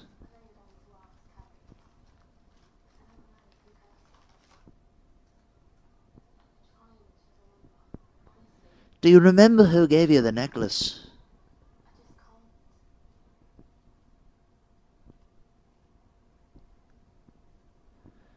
Oh, Draco. Is it me or is He looks so nervous. Is it me or is the dining hall getting smaller and smaller throughout the movies? That's just me. I feel like the dining hall in the first movie just is bigger than this one. Maybe it's just like how they were small because they were 11 in the first movie, and now it's the sixth movie, and they're like, what? 16, Technically 20-some-year-olds 17? playing like teenagers. No.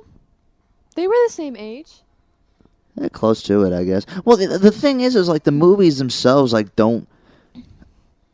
Because like technically, by the end they were closer to 19. Because technically, like Harry Potter 1 is his first year, then Harry Potter 2 is his second year, the third one's his third year, the fourth is his fourth year. But the movies aren't made over like consecutive years. They're made It was over. pretty close though, wasn't it? I guess so. Look at him, he's crying. He's so scared and What is nervous. he just can't like go through with it? He doesn't want to, but like his parents will disown him. And like everything he stands for is being like super cool and evil. He doesn't want to do that.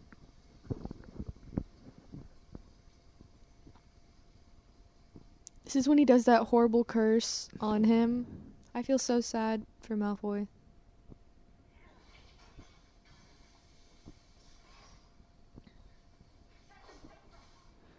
Oh And it, yeah, like, the totally- what was it? Sectum Sempra? Sectum I Sem- think something like that. And It's like the knives curse. It just Yeah. impales him with just a whole bunch of knives. See, something that was always confusing to me is like Snape said that he invented that, and it's like, how does that even work?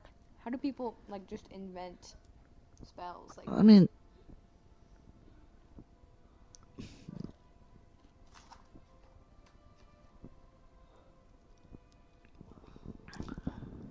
he's literally killing him. How did Snape know?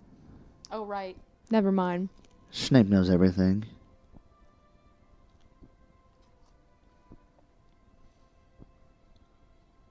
Wait, who's at the door? I don't know.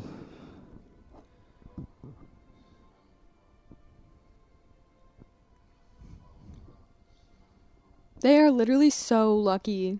He's literally so lucky that Snape is the Half-Blood Prince. Yeah. Because otherwise, Harry would be in deep trouble. Like, Malfoy would be in the infirmary. Harry would be, like, expelled. No, yeah. I love how Harry's like actually like really another going back to like Harry, so like such a good person. Like he's just so like affected by it. True. Even the fact that it's like quite literally his like arch nemesis in the entire series. Won't you take a horse in his hand? I love that from Princess and the Frog. And now Harry and Hermione are... Oh, this is the scene where... No, this is the again. It's another of me like messing up my Harry Potter movies because I thought that this was in the last movie, but it's actually in this movie. So there we go.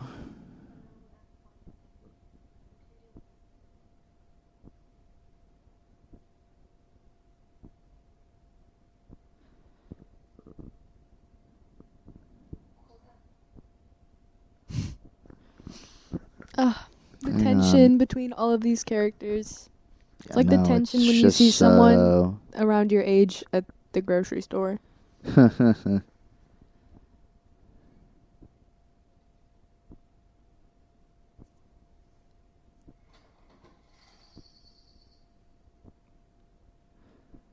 Hang on, let me see. Wait, why is the bird alive now? I don't know.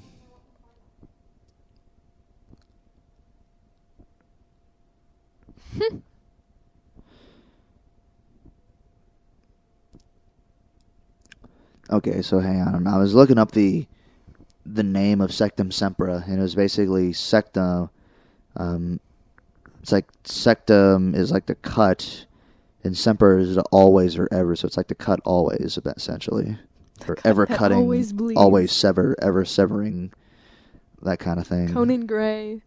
It's the Conan Gray spell. The cut that always bleeds. Wow, how about that? I can't be your lover on a I can't sing. They're And about to Ginny kiss. comes and kisses Harry now. Wow, how about that? I didn't know she said something after that. I thought You she didn't? just... No, I thought she was just quiet after that. And then she just leaves. He's so happy. I remember, I remember seeing a behind-the-scenes video where Emma Watson and I don't know how to say his name, Rupert Grint. Grint. I would say Grint. Grint. You know, they know that they have to kiss and everything. They get told that, and then they're like, "No," and Harry's like, "Everyone watched it when I had to do it." It was just funny. Yeah. Dang, he's really just gonna drink the whole thing. That's right. Let's go. You're not gonna drink like Harry's half? drinking the liquid luck potion. And...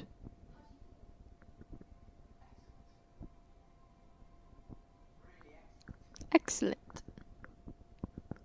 Radical.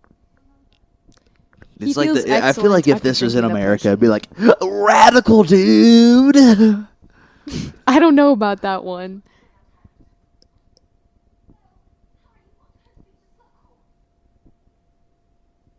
What?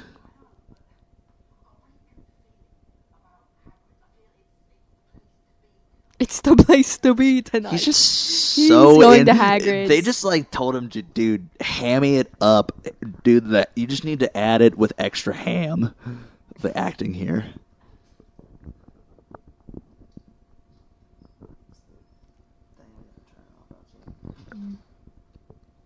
Is he? What is he? Oh, he's taking stuff from the. Slughorn. He's greenhouse. just stealing. He's stealing. He's like stealing like Snip. the snip. plants and whatnot.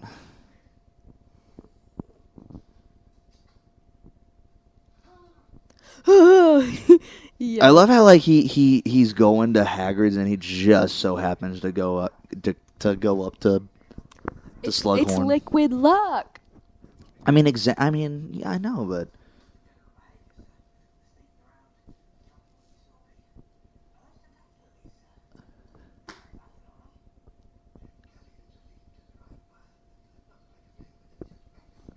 $10 galleons. He's trying to sell it, man. Come on, Slughorn. To be fair, he is a teacher. He needs that extra cash. I mean, seriously. He's just getting that bread. Kenzie, don't even get me started on that.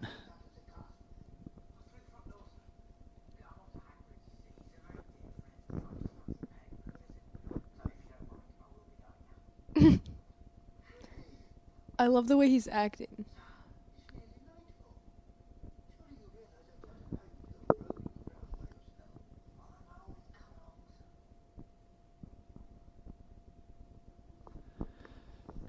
I love the way he's acting right now, like with the potion and everything. Yeah. He's just hilarious. And then he does like the thing Like- in Hagrid's. You know, Slughorn's like, Harry! And he's like, Sir!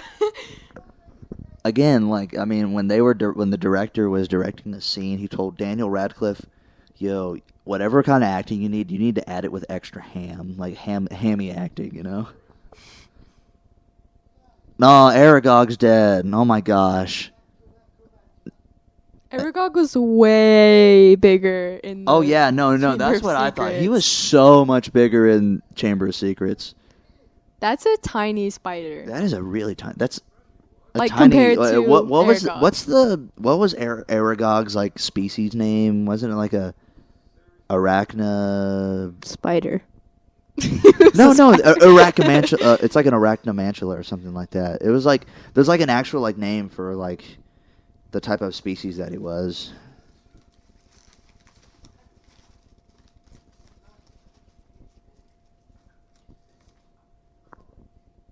Oh, he's about to An acromantula. Yep, an acromantula. like husk the spider. No, he's trying to get the venom because apparently he said acromantula venom is really rare. So.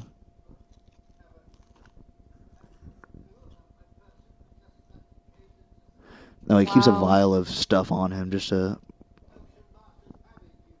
How disrespectful.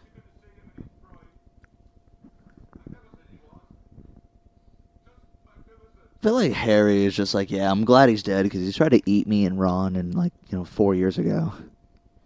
I feel so bad for Hagrid. Like, Aragog is literally the reason why Hagrid got expelled.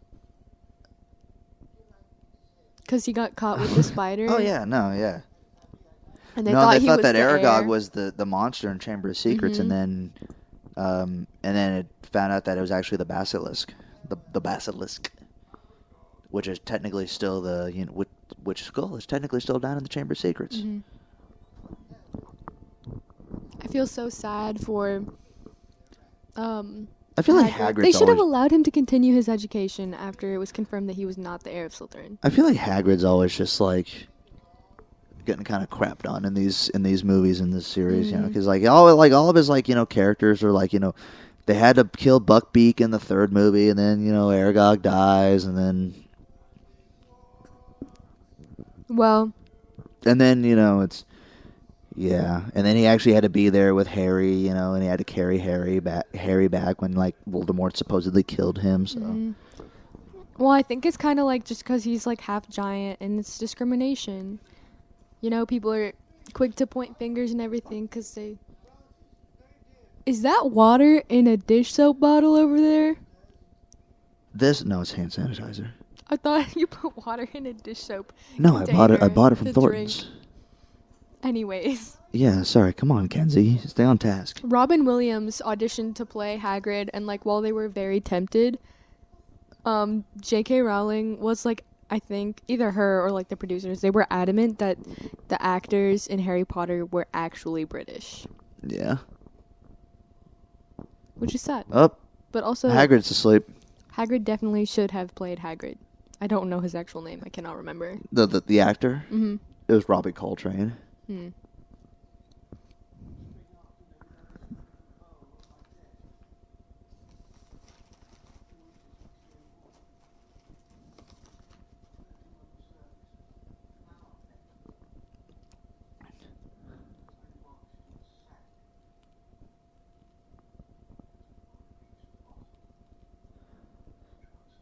So Slughorn is talking about something here.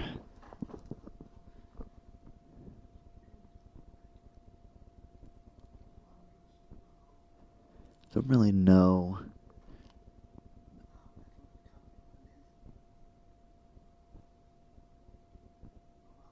Wow.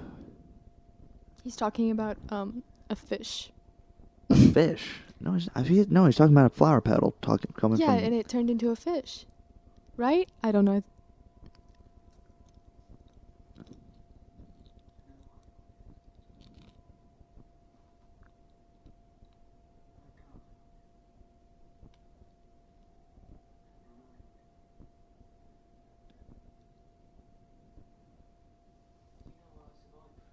This is the part where he convinces Slughorn to spill his deepest, darkest secrets. How about that?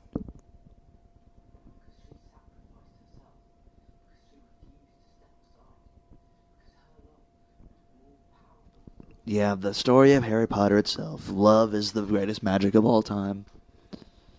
See, this part is good because he's convincing Slughorn not to be complicit in the darkness in the world. Because I think oftentimes Slughorn, does the wrong thing because he doesn't want to Because he's hurt scared to do himself. the right thing. Yeah. Not because he's necessarily a bad person. So Harry's telling him to be brave. To be a Gryffindor! Be brave, Professor.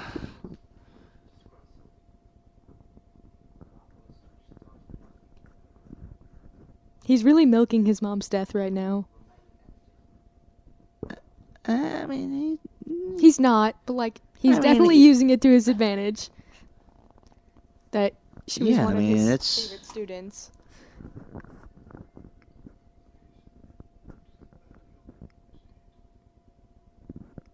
The fact that he has... Oh, I thought he had it in a vial on hand. My B. No, yeah, he has to get it from himself. The fact that he had to film that and pretend like he had a memory coming out of his head. It was had a stick. I just love how you just get actors just playing with sticks, when filming these movies. Mm-hmm. Oh, he's about to watch it. Oh, it's the scene. It's the Slughorn memory scene. The real memory scene, actually, not the fake What would one. happen if you drank the test tube with the memory in it? I don't know. That'd be funny. I want to try. Okay, here we go.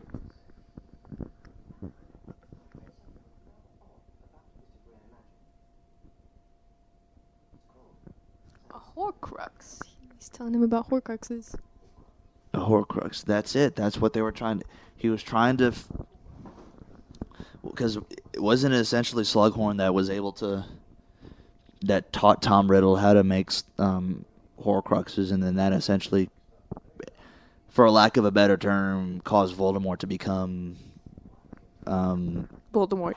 Well, no, like, basically, like, invincible, except if somebody actually discovered that he made the Horcruxes and then, like, destroyed them.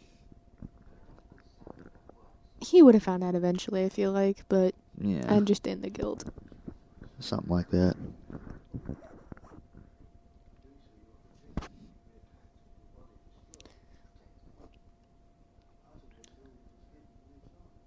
I mean, So basically, like, for the rare people that listen to this podcast that have never seen Harry Potter, because I will admit, and again, I mean, if you've never seen the Half-Blood Prince, I definitely recommend watching it, and all of Harry Potter, that is. mm-hmm. But basically, what they're saying, what we're talking about a Horcrux, is basically you basically just take a part of your soul and you basically imprint it on like another magical object, right? Mm-hmm. So that if your body dies, then you can actually, you can essentially, still be alive. Which is basically why Voldemort was still alive when he struck the killing curse on Harry, the killing curse rebounded because of Harry's mom's love for Harry. And then that sort of killed Voldemort. However, not only was Harry a Horcrux himself, but also like Voldemort had all kinds of different Horcruxes that he had made. So The part that I love about that scene is that Tom Riddle is wearing the ring that's the Horcrux, and he's like fiddling with it. I just really like that.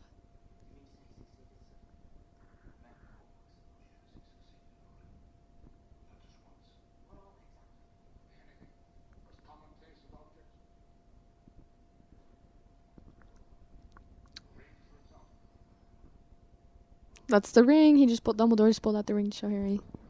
And the diary.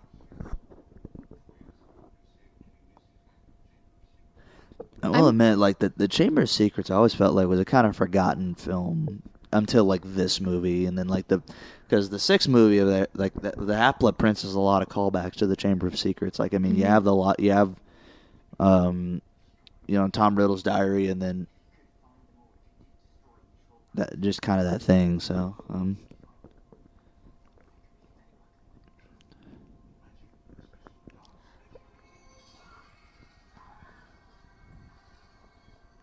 See, I thought that Dumbledore knew that there were Horcruxes before this part. I don't know. Maybe. The fact that he's severely affected by all of the things that have to do with Voldemort, I also like that. Wait, Dumbledore or Harry? Harry is affected by Voldemort because he's the Horcrux. Well, because he can see when he touched the ring. He can see what Voldemort's doing, right? Sometimes. And then sometimes At some points it gets like blocked off. Yeah, something like that. Because I remember Snape has to train Harry to block off his thoughts. Is that in this movie? No, that was in the last movie. That was actually the... Oh, wait, it was the 7.1. No. That was in the last movie where Nagini attacks Arthur Weasley. Harry actually has the dream where he sees Nagini attack Arthur Weasley. And then Snape takes him downstairs to, like, say, hey, you need to learn how to block out your thoughts. And then, like, I remember Harry actually went into Snape's thoughts, and he saw that his dad was actually bullying Snape and all that, so... Well, Professor Snape.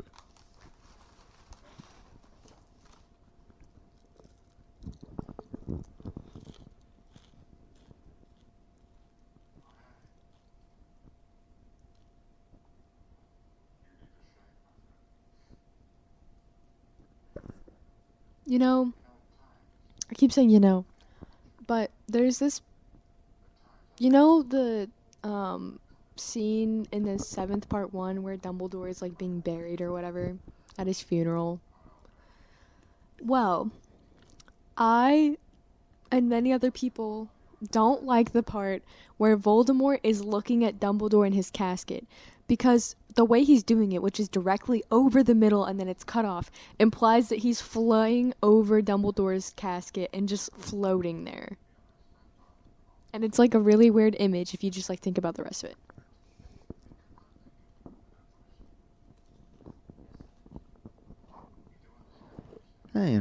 It's kind of eerie, like it's kind of like eerie imaging, 'cause especially those old, as the movies go on, as you even said earlier, the imaging gets the cinematography gets a little bit eerie, the images get a little bit more, bit on the scarier side. So yeah, They're going to go find the Horcrux right now. It's gonna be epic. Dumbledore and Harry besties.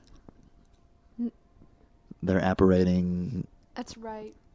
Because Dumbledore has special privileges because he's the headmaster and he can operate from Hogwarts.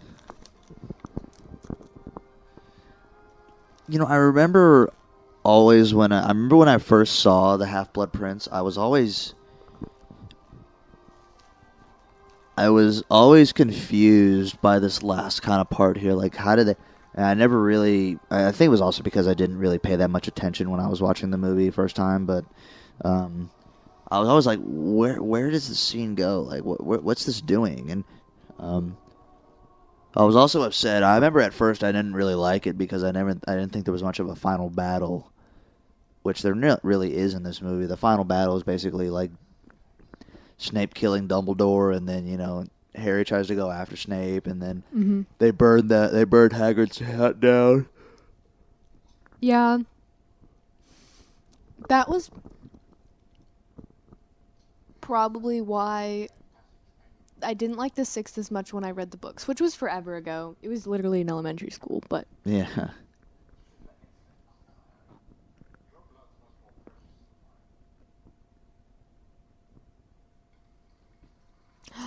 Oh, the way he just scraped his fingers off. Yeah.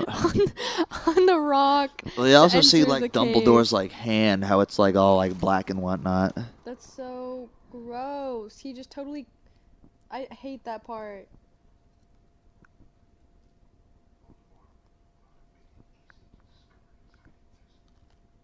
Okay. This might come off as weird, but I always thought about that how, like, those rocks, like those crystals right there, probably taste really salty. I don't know why. They just look like they would taste salty. They probably do, Mackenzie. They probably do. I mean, aren't a lot of crystals like salts? They probably do taste salty. I'm not sure.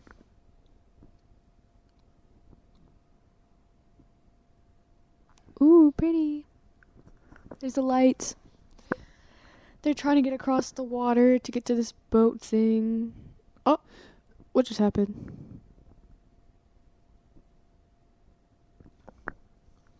This is so creepy.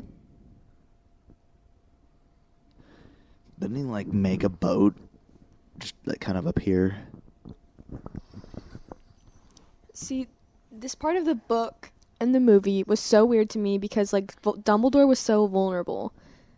And he's, like, just one of those characters where, like, he should always be, like, strong and smart and, like, But, like, he was literally laying on the floor, like, shaking his head like a toddler, like, no, don't give me any more, please. Like, crying, like, literally mostly dead. And it's so sad. I mean... It's so sad. I mean, it also marks kind of the end of Dumbledore because, I mean, spoiler alert, Dumbledore is going to die in about 10 or so minutes, so... Yeah, it's so sad. Like, that's how he spends his last few minutes, and he knows. He knows that it's his last few minutes. He knows that he's weakening himself for battle.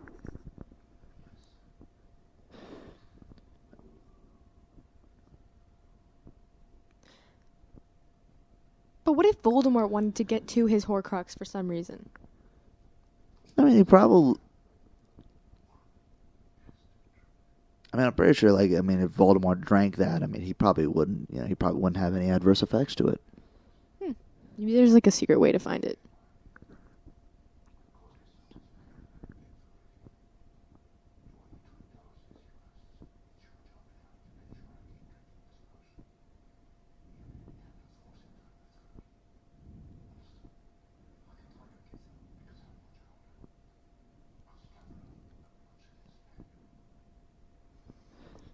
He says much less valuable. It's also just...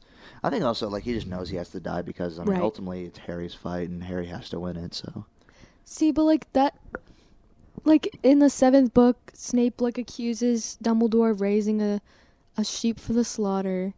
Or whatever he says. Something like that. But, like, Dumbledore also knew that he had to die, too. Like, and he sacrificed himself. And, like, yeah, you shouldn't be sacrificing children, I guess. Like... That's not a good thing to do, but regardless, like, it wasn't like, I'm sacrificing a kid so I can live in the best world ever. Like, he knew he had to die too. And I think he also knew that, like, Harry was going to live. Yeah.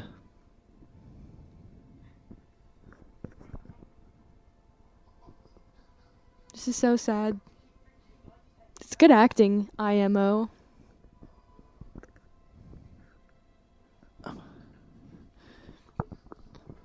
Yeah, Dumbledore really looks like he's in pain right now. Mm-hmm.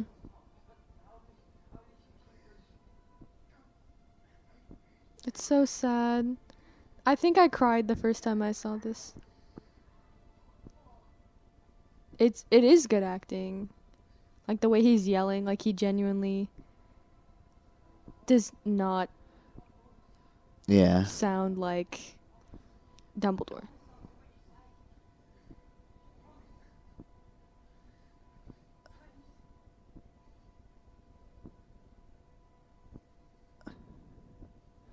And then he the way he opened his mouth. And then he drinks the last of the potion.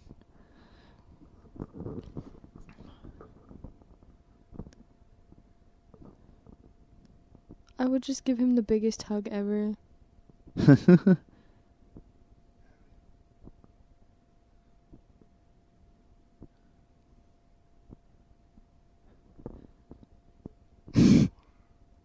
He wants water. I love how, like, Oh, I remember this part. The necklace, okay. I love how the Isn't the necklace fake? I think...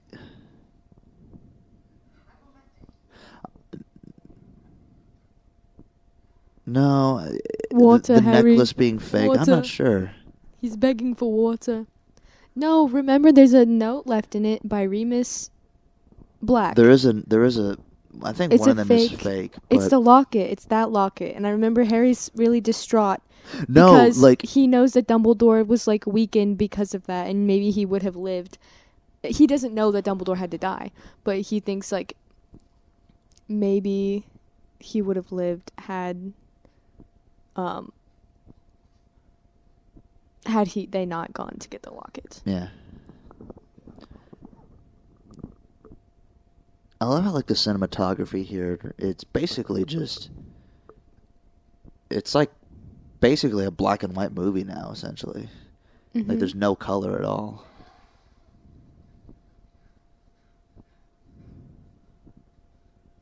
That was weird cuts, though. Like, yeah, it kind of cut weird. I mean, it's also, like, got that horror film vibe because, like, you just know that, oh, no.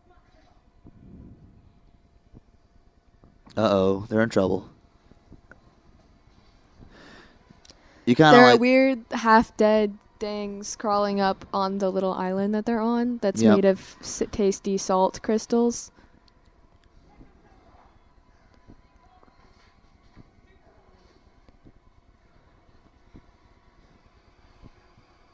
Looks like an anthill. Oh, kind of funny.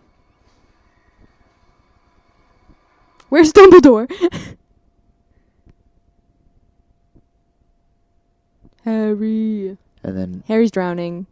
Dumbledore gets a hold of his wand and just... I don't know what he does. He just is Is it biting him? I don't know. Can't really see very well. He's probably hungry.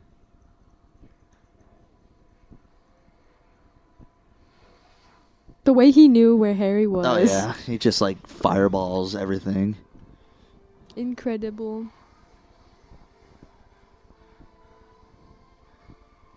I remember this part where he's, like, flinging his wand in circles with fire. How epic. Like, he's literally dying, but he's still, like, incredible. He's still... Yeah, he is pretty incredible.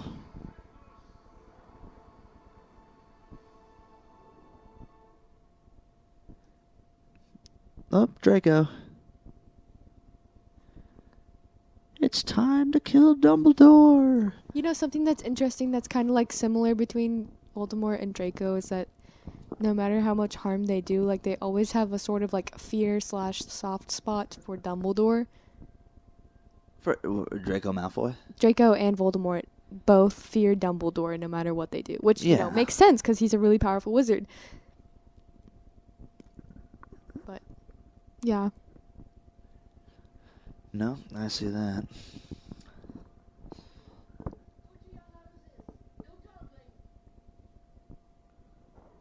Why does she look worried? Does she know that Dumbledore's gonna die? There's something amiss. You know, this year at Hogwarts, the 6th year, kind of reminds me about how things are going right now. You know? And how it's just, like, not really in the good. world. Yeah, like, this year is different and everything is different protocol, because the world is different. Same thing. Except they don't have to wear masks and socially distance and spend the last 5 minutes of class cleaning their desks. Yeah. It's Bellatrix. They're in Hogwarts now. Oh, no. And Dumbledore is dying. They're limping in the building.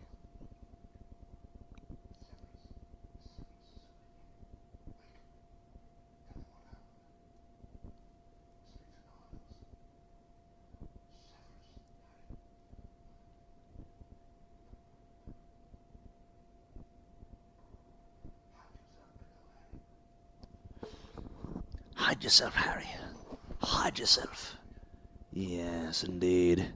But Harry gets the best Hogwarts tea. Like, he's there for literally every Hogwarts catastrophe. Oh my gosh. He should start a tea page. He gets all the details. Listen, at North, like, they have, like, ton of tea pages. It's really just the sophomores who, like, have all these tea pages this year for some reason. But it's so funny. I think I saw some of those, actually. There's, like, 12.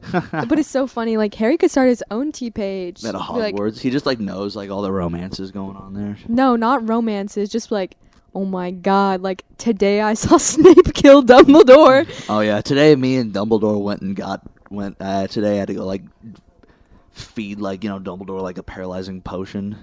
Then he, like, shot fireballs from his wand. The way Dumbledore is still nice to Draco even when he has to kill him.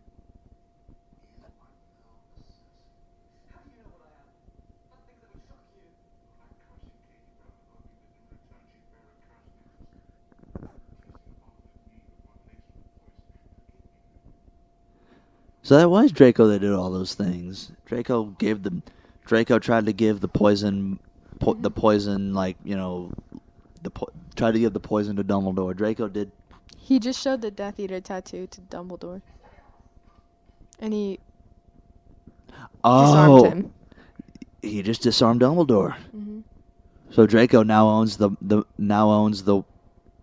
oh geez, what's that wand's name again? The Elder Wand. The Elder Wand. I thought it was like the Master Wand or something like that. See, the reason why Voldemort chose Draco Malfoy was because he knew he was going to have to kill Draco. Voldemort was going to have to kill Draco? Yeah, because he needed ownership of the Elder Wand. So he sent Draco to kill Dumbledore because he's afraid of Dumbledore. So then Draco would have ownership of the wand, if he even succeeded. And then Voldemort would kill Draco. Draco, yeah. Well, I mean, yeah. Looking back on that, obviously, because Voldemort then goes to kill Snape because he thought that Snape had killed Dumbledore. Snape did kill Dumbledore. Well, no, that he did, but he didn't disarm him. Yeah. So he killed Dumbledore. Voldemort knew that, and then Voldemort was like, well, then if I kill you, I'll get control of the Elder Wand. So, something like that. I had the Elder Wand. Dude, Helena Bonham... No, I had Voldemort's wand. Dude, Helena Bonham Carter is like... Love her. Come on, Draco! No!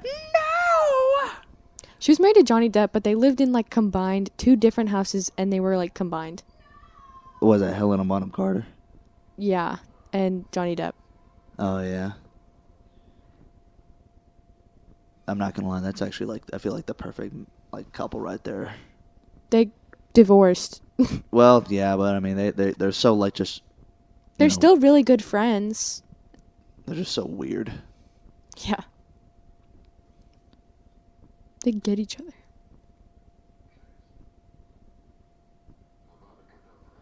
And Snape has just killed Dumbledore. Dumbledore is dead. He's falling off the building. His arms are in the air. Like you just don't care. Well, I suppose not, because he's dead. You love how, Avada Kedavra is basically like Abracadabra? Avada Kedavra. Abracadabra. Abracadabra. You know how, one of, the most sinister curses in all of Harry Potter is basically, named after, the most just generic, magic words, ever? Mm. It's like Avada Kedavra, Abracadabra, that kind of thing, so... See, that just makes me hate Bellatrix Lestrange. Yeah. The way she just totally destroys the dining hall. Yeah, I mean, I never really liked her anyway, so...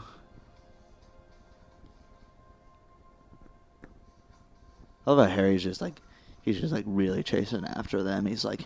Oh my god, are they gonna hurt Hagrid? No, they're gonna they're gonna set his thing on fire.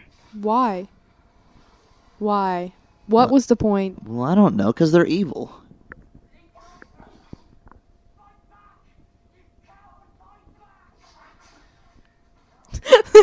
The way he says "fight back, you coward, fight back," but then they fight back and he just ends up on the floor. They have to ham up the acting there again. Ham up the acting.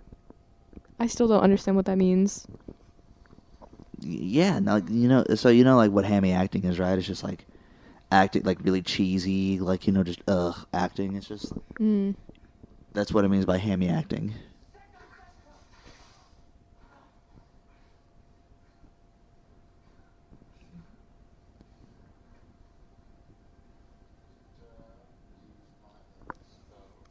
Oh, this is when it's revealed that Severus Snape is the Half-Blood Prince. Yeah, he's like, you dare use my own spell against me? Harry tried to do the Sectum Sempra spell on him, and then he just completely Did Snape, No, he didn't, He didn't reflect it onto Harry, he just kind of deflected it off. Yeah, no, he just, he blocked it, and then he just kind of sent, what's in his hand? I don't know. Oh, I think he's just moving his fingers. Man, this is Snape a sad moment for Harry. He literally... Yeah, Snape just totally blocked him. Dumbledore is dead. Snape killed him. Draco was, even worse than everyone thought. Except Harry. Harry knew. No one listened. Well, there you go.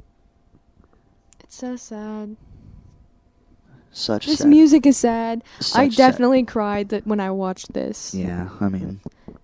There is such sadness going on right now. The way and everyone is standing back from his body and Harry just walks up is kind of strange. Yeah. Aww.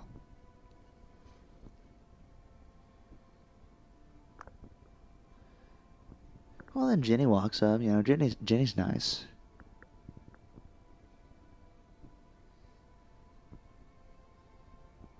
Why is Harry the only one crying? I'd be crying. I'd be sobbing. Oh, look at Hermione. There's a Okay, tear, now she's crying. a tear, a single tear.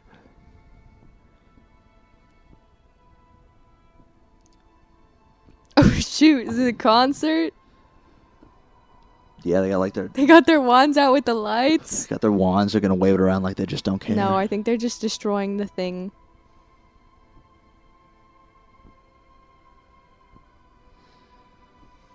That's so sad. Like, those teachers were probably all like students while he was there. Except probably the old teachers.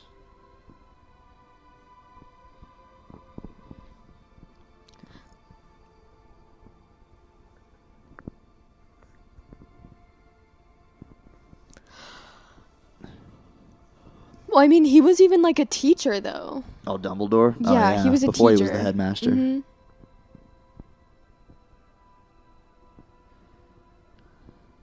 So, yeah.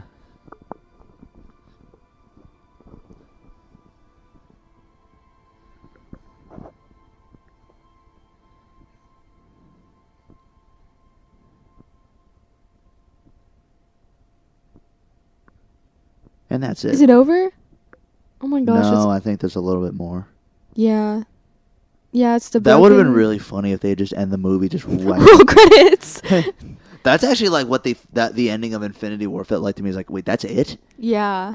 Oh, dude, yeah. They could have done that. It's just so like quiet, you know. It's just Oh, is this when Harry comes to talk to Dumbledore's portrait? His painting. I don't know. I haven't seen this movie in a while. Oh, there are lemon drops on his desk. That's his favorite candy. And everything is exactly how he left it.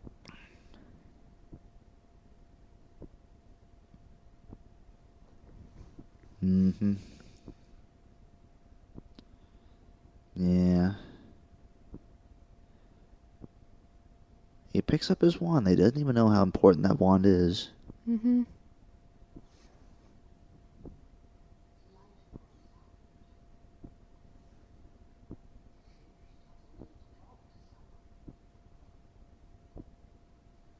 Oh, I really thought he was gonna give her a hug.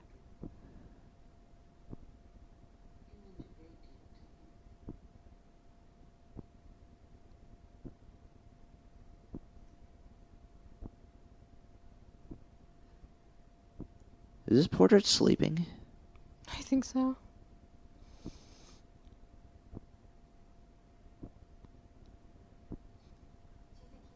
Okay, not gonna think lie, that was Professor- kind of mean. He was kind of mean to Professor McGonagall by not saying a single yeah, word. I will admit, Professor McGonagall is low-key one of my favorite characters on Love Harry her. Potter. She's actually pretty, especially the actress who plays her. She's really awesome. Yes, Maggie Smith. Moi. My favorite. Why'd you do a moi there? Because moi. Love her. Oh my gosh. Yeah, see, the locket was fake. Where I do was they so find- angry. Where do they find the locket in Deathly Hallows? They never, I don't think they ever find the actual locket. No, do they do because because Oh. Harry does his part. Because I remember the scene, Ron has to destroy it with the sword of Gryffindor.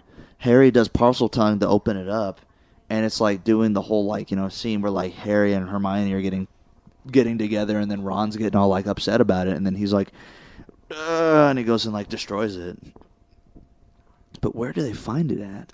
Is it the one that they find in the lock in the The vault. The vaults, at yeah. Gringotts. The The vault lock. at Gringotts. That's where they find it at.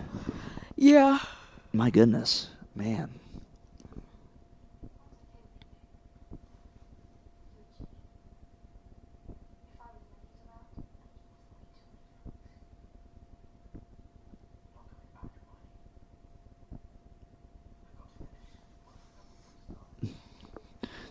It's an adventure. They're gonna go find some Horcruxes and destroy them, and then destroy Voldemort. Harry literally did not have his 7th year of education, and yet... Yeah, then he became an Auror, and then he was like amazing. So there Is you there go. wizarding college? Isn't that what Hogwarts is? No, that's wizarding school. Like high school. I don't know. It's literally 11 to like 18 years old. Oh my gosh. That's high school. That's middle school and high school. Well, then perhaps maybe not. I don't know, Kenzie. I mean, you're the resident expert here. I want to look it up later. Is there Wizarding College in Harry Potter? Probably not. It's kind of funny though. Like they're all supposed to be like we learn about like math, science, social studies, like how to write better. And they don't have those classes at Hogwarts. And they also write with like, you know, the old like the quill and ink kind of thing, which I always liked a lot. So like do they have the writing and reading skills of like 6th graders? No, I mean they can write pretty well. I mean they got good handwriting. I mean I'm pretty sure they also teach like some kind of writing there. I suppose. Who knows? But they don't have classes explicitly for like writing and reading. Like it just kind of comes with it. I guess it does. But like what about like math and science? Like how much math and science do they know? I don't know. Is that really important in the wizarding world? Maybe not in the wizarding world, but like in general, having an understanding of how the world works is important. All right. Well, the movie is now over. Yeah, it has like a really cool ink drop in water kind of credits. Like a cliffhanger-ish ending. Well, I mean, obviously, because, you know... Because Dumbledore's dead. I feel like the sixth movie kind of sets up the 7th movie, but then the 7th movie is there to set up the 8th movie. Yeah, because isn't the beginning of the 7th... the beginning of the 7th movie is Dumbledore's funeral? No, I don't... I think it's actually the... No, because I do remember part of that is like when Voldemort does get the Elder Wand and he's like, oh, it's mine, haha. I don't know. Yeah, but it's really not. Yeah. And I remember like every time he uses it, it like starts to crack and everything. And then he actually like tries the killing. He tries the... Once all the Horcruxes are destroyed, he tries the killing incantation on Harry. The killing curse on Harry, and it actually blows back. It actually blows back to him. Because, like, apparently wasn't it like you can't, like, do the killing curse on, like, the wand's owner or something like that, or else it'll just rebound. Yeah, that's cool. All right. That's so weird. I forgot about that. So what do you think of the Half-Blood Prince, Kenzie? You know, honestly, like, talking about it while watching it, I don't think I soaked it all in completely, but... Yeah, it did remind me of, like, why I like Harry Potter, why I was obsessed with Harry Potter as a youngin'. It made me realize, you know, my number one takeaway is that I had a crush on Daniel Radcliffe, but I really was sleeping on Tom Felton. Oh my God. That's the biggest takeaway that you got. Number one takeaway is that Tom Felton. Oh my gosh, Kenzie. I was sleeping on Tom Felton. I don't know. Yeah, no, I don't know, Kenzie. I mean... Well, what's your number one takeaway? I don't know. I mean, it's just, you know... Just kind of seeing that, you know, it's kind of all starting to come...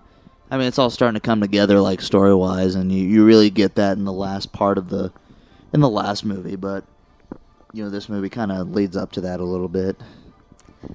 You know, I feel like this could have been even better if I had watched The Order of the Phoenix before this, just so I would remember what's Order of the Phoenix.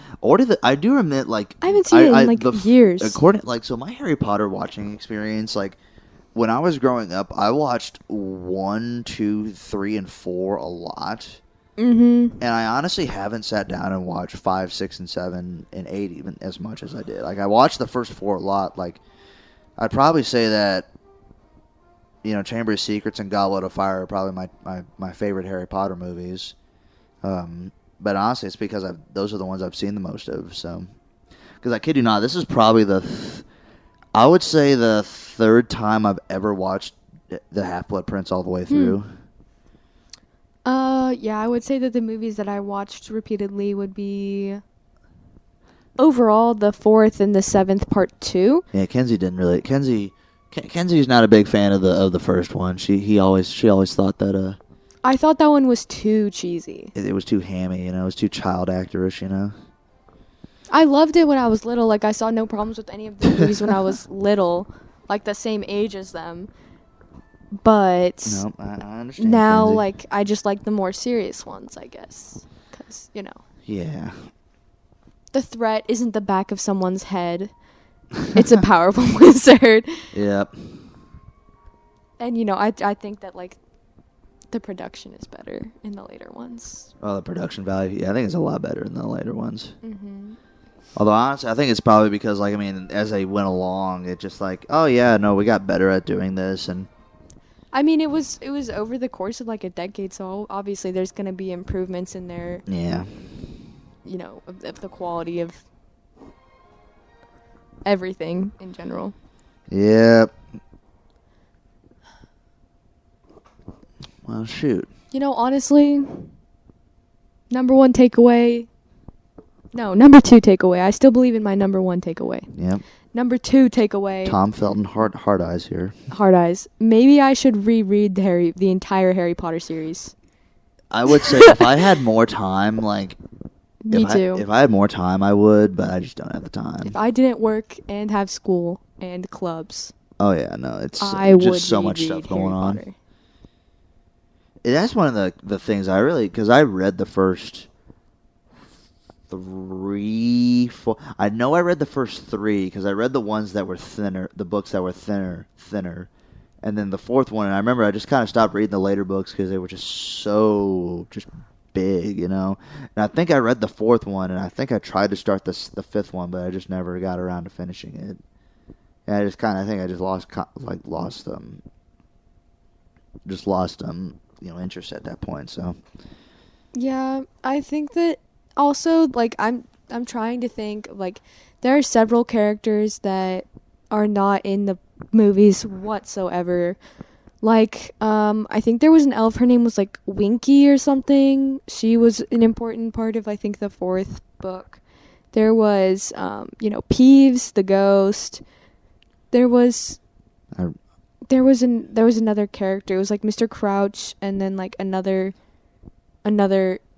guy in the seventh. Just another guy. Not the seventh, the fourth book, and he is found dead in the forest, I think. Or that might be Barty Crouch. Barty Crouch is found dead in the woods. I don't know. Is that Barty Crouch Jr. or Senior? Barty Crouch Senior is found dead, I think. Yeah. That is also a powerhouse Crouch moment. Jr. That was a powerhouse moment in Goblet of Fire. I'll admit that. What powerhouse moment? No, like when whoever was like up for trial was like, he also tortured of the Oris Frank Longbottom and his wife. The name, give me the wretched name, Barty Crouch Jr. And then he like starts running and he falls in all the papers. And he's got like the tongue wisp thingy. Then we found out that he was like Alistair Moody the entire time. So. Mm-hmm. Honestly, the fourth one was probably the most iconic, just because, like, not really, but like for Emily, Hannah, and I. I'm not gonna lie. I love the fourth. The reason that I say that my favorite's the second one. I'm not gonna lie. Growing up, it was always because I just love the flying car. That was it. Like, I mean, growing up, it was like, oh, I love the flying car scenes. I mean, it was, and then also like the scene like in the forest when like they're about to get like eaten by the spider. The Iraq. Gosh dang it! I'm gonna mess. What is the name of Aragog? Acromantula.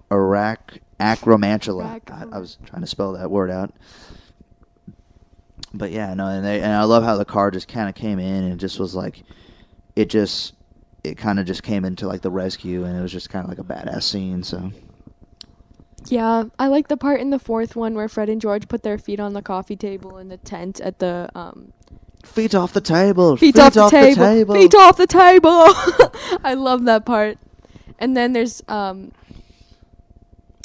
you know what? I remember the Legos. I wanted the Legos so bad, and they discontinued them like a really long time ago, and I don't know why.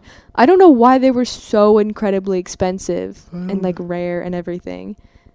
It was so sad. It was sad. I wanted Hogwarts, and I wanted the night bus. I guess you didn't get Hogwarts then. I didn't get any Harry Potter Legos. Dang it. I got a book about it. I mean, that's better than nothing. So. No, it was really cool. I loved the book. I looked at it all the time. Like, I was obsessed with it. And it had a little Harry Potter figurine in it. I played with the Harry Potter Lego. Loved it. It was like my Lego friends and then Harry Potter. Just one Harry Potter. And Harry Potter always fell in love with my Lego friend character because I had a crush on Daniel Radcliff. Oh my gosh. But I really should have been with Tom Felton. Alright, well, on that note, I think that is where we will decide to cut it off. And my battery on my recording device is starting to die, which this thing eats up batteries pretty quickly. Shoot, thank you again for watching this. We've been recording for 2.5 hours. Good Lord, Kenzie. Do you have anything else to say? Any final thoughts, closing remarks?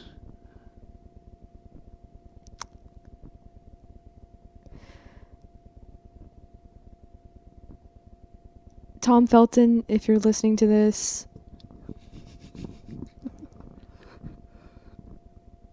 there are no words. There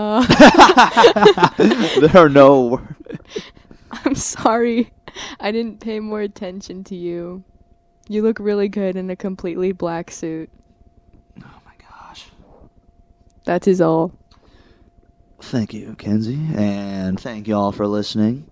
Again, check out the Movie Commentary Podcast. We are on Apple Podcasts, Spotify, iHeartRadio, SoundCloud, YouTube, and basically almost anywhere you can get your podcast from.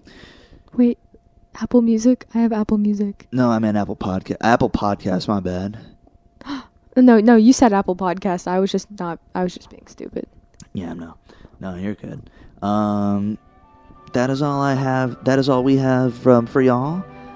Thank y'all for listening, and we will see you on the flip side. Bye.